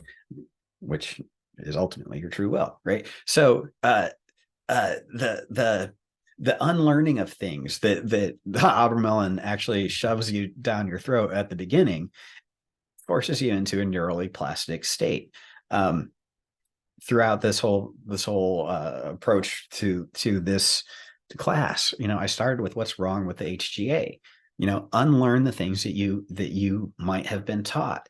Open your mind, because it wasn't until I opened my mind to the idea that the experiences might be less hyperbolic, less comic book, less fantastical, and more practical and mundane, that I was able to start seeing real experiential manifestations of the spirit that reflected exactly what it said it was supposed to do the whole time in all the PGM, right? It was doing all the things it was supposed to do, and it was doing it really well.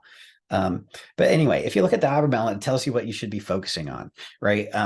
Like what you should study, learn, and do to prepare your mental, your psychic, your auric field to receive the knowledge and conversation of this holy guardian angel. And it's all good things, right? So if you look at what it teaches you to study, all medicines that can improve the life of improve the life and health of your neighbor, the Kabbalah, the business, any business that's done for love and charity for your neighbor, anything that reduces conflict, war, and hatred, anything to help depressed people, work that is honest and according to the law, everything that it advises you to do, it talks about basically making yourself more malleable and connecting to everybody else who's manifesting as the all thing. All right, it's all about unifying with this cosmic consciousness. So you release that neuro toxicity, that neural I don't know, just the stubbornness of your expectations. You soften that a little bit, you open your mind up a little bit, and you at the same time focus on all these positive things about things, and it prepares you in a way to interact with this entity who gives you power over how everything that is manifests, from the head to the middle to the all in all, right? It gives you this power to influence and direct and the flow of the chain of manifestation according to your desires, and it does it after you study being good to your neighbor, to treating your neighbor as you would yourself, or whatever kind of moral thing you talk about. Whenever you start putting attention on making it good for everybody, you find out that everything is working together for the good anyway, in a lot of ways. Or it could be if you just do things a little bit different, and doing things a little bit different, correcting things, continuous improvement is part of what we're doing. um One of the things that is important is you're going to experience this spirit in a very unique way that's based on your expectations. So I've tried to express that throughout this whole thing. Break the idea that the HTA is this holy, wonderful thing that's going to bring you enlightenment, and understand that it's actually a supernatural assistant that's going to get you laid and paid. All right. Get out of the fantasy and face the reality, snap out of it. That's what I want. I want to kind of make people reconsider, like get out of that stayed brainness to a neurally plastic state, and think about what your expectations are, right? So if you've broken your expectations, what do you expect the spirit to be? What have you been programmed so far to expect your experience to be? What have you done so far to make that experience happen? How would you go about making that experience happen? Which ritual is the right one for you to get the experiences that you want? Is what you want something that the spirit even does? If it's not about enlightenment, if it never was about enlightenment until 1904, when Crowley published Samek in Goetia, if it was never about the enlightenment before that, it's not going to be about enlightenment now. Make sure it's focused on what it is, and make sure that you understand it, right? That's important too. So plan it out. What's your strategy here? What do you want to have after you have knowledge and conversation with the holy guardian angel? A lot of us just are like, show us what it is, make it all good, but no, it's not. It's actually, we get to program what it's going to be. We program our expectations through the studying and the learning of the rituals. What if you got to have a say in it? You know what this entity is supposed to do. You can determine at the outset what kind of relationship you want to have with it, and create a series of rituals that lead towards that understanding and that communication, right? And that's on you. That's entirely on you. You have to do that based on who you are. This involves like a way of understanding yourself that requires almost supernatural personal observation, knowledge of yourself in ways that are so intimate that nobody but one entity could possibly be able to fulfill that role, right? You have to focus on that, right? So anyway, put it all together. Like, think about what your approach is. What is it you really want it to do when you're done? Who do you want to be once you've accomplished this? What's your intent? State your intention. Tell it what to do. Right. So this goes back to the method of, after you've gone through the ritual and you can't see the spirit, have you told it what to do yet? Right. You have to, from the very beginning, like before you even start the ritual, tell yourself what to do. Tell yourself what to expect. Program yourself. Pay attention to it, and pick the path that reflects what you want. Pursue your desired relationship from the techniques that are most way to do it. In my opinion, this is the way it should work for everybody. And you don't have to do it this way. This is just my interpretation. This is saying more about me than it is about you. But what I think you should do is, after you fix your life, you should establish a unity government with the cosmic deity. And what I mean by that is actually connect with the all thing and understand your role as a manifestation of the pure consciousness of eternity. This is something that I am all about because of the Dervani manuscript, the whole Zeus the head, Zeus the middle, Zeus the all in all, personal experiences, my desire for solipsism to be true. It goes a long way. The fact that lightning has been going through humans and all of life since the beginning of life, it's awesome to think about. And personal experiences and hallucinations on mushrooms. Great times I've had, understandings and predictive modes that I've been able to enter as a result of my magical activities. Like I can do things and I know what's going to happen, and it looks like magic, but it's almost not, because it's almost just like it's just almost science. Almost, it's not 100%, but it's getting there.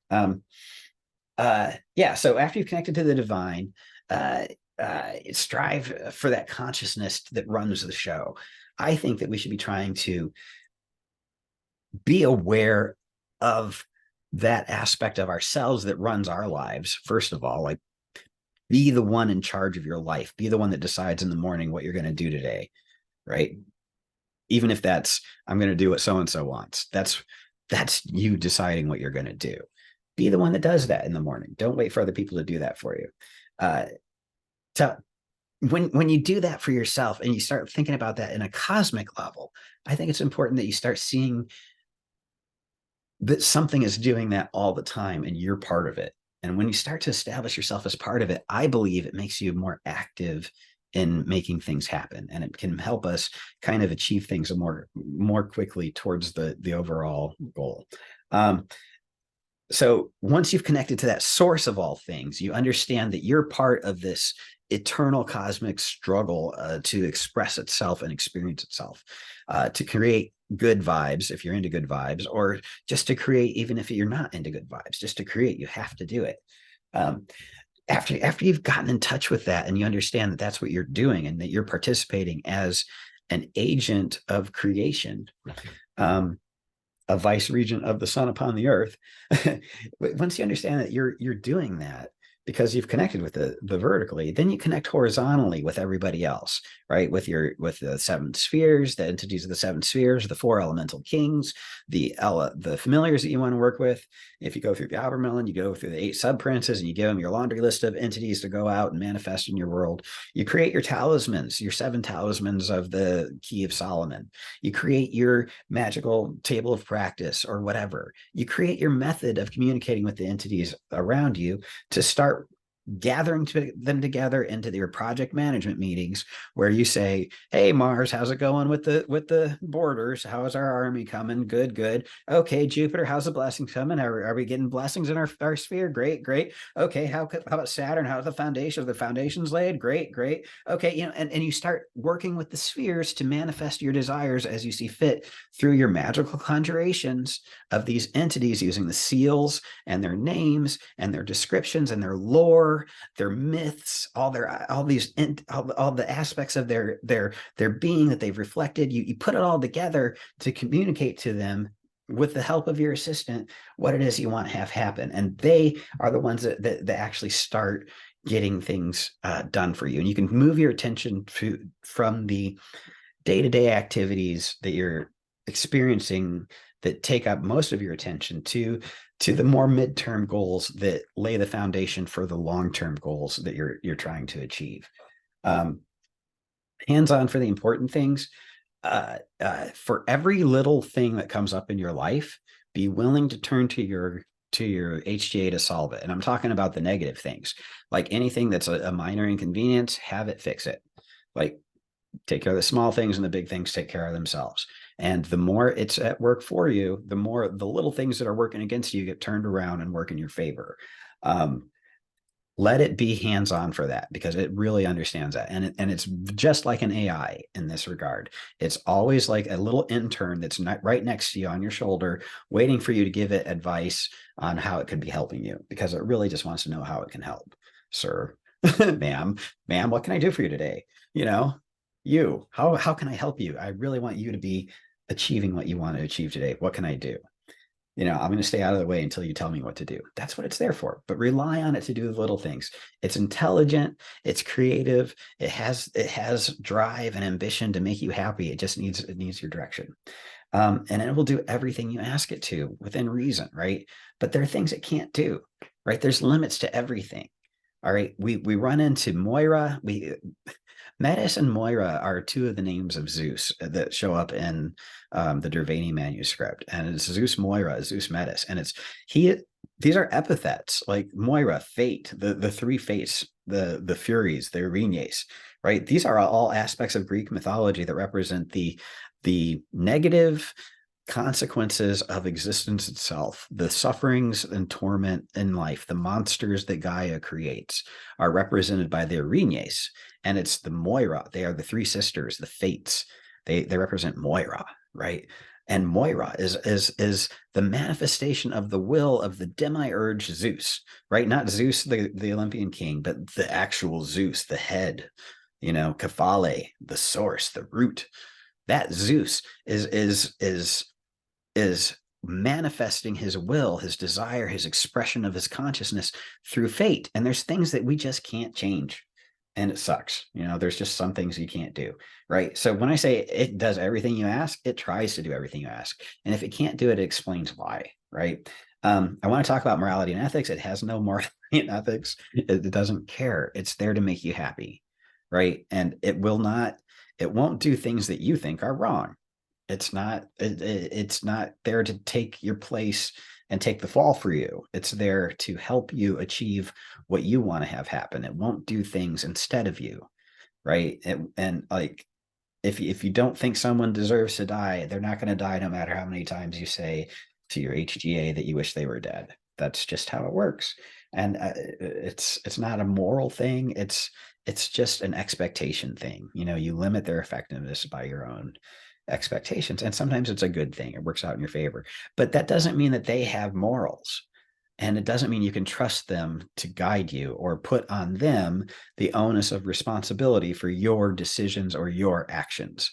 You are responsible for everything you do with your body to everybody else. No spirit made you do it. No spirit told you to do it. You did it. Never confuse that. The HGA is not a scapegoat. It's not an offering that you make to take the blame for your stupid activities. It's not an idiot. It didn't get you into that situation. It doesn't hate you for it. It doesn't judge you for it. It doesn't think you're bad for it, but it's not responsible. You are, and you can't fix your life when you're blaming someone else for your problems. You have to have an idea that your bad choices got you somewhere so that you can make different choices, so you can ask this HGA guy to go out and fucking fix your shit for you because they know how to do it, but you have to understand that you're the one that has to tell them to do it, right? And owning your own actions and owning the consequences. Like, you can say hateful things to people that are mean and make them feel terrible about themselves. You have the authority to do that as a human being. It sucks that people do that. I do it sometimes. I make fun of people and it makes them feel bad. And I don't think about it. But then later on, I find out and I feel terrible, right? It's evil. It sucks. But people do that. We have the authority to do that. We don't have to, we're trying not to. But the entity itself isn't going to stop you from being that way, and people who have KNC with the HGA are not good people. Okay. We're all assholes. We're all selfish. Most of the people that have KNC HGA that are going to talk about it are narcissistic as hell. We are self-absorbed, egotistical, arrogant. We think that what we have to say is so important. We're putting out shows and these classes, and my opinion, it matters so much that I'm going to charge you money for it. How arrogant, how ridiculous is that? But we're all like that, right? Otherwise you never would have heard of us.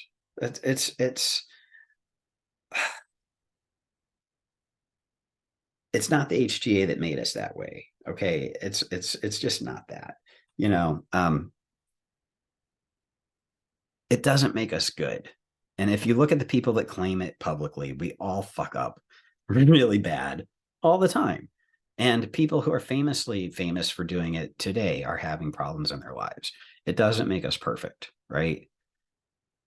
It just, all it seems to do really is just be one of the things that we talk about and argue about.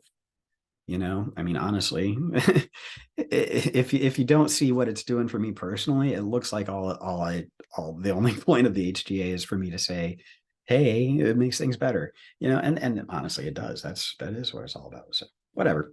Anyway, moving on. Control versus influence. Sometimes it works. This goes back to the Moira thing. I'm not going to go through all this. I'm kind of been doing this for a while now today, and I'm sure you're getting as tired of it as I am.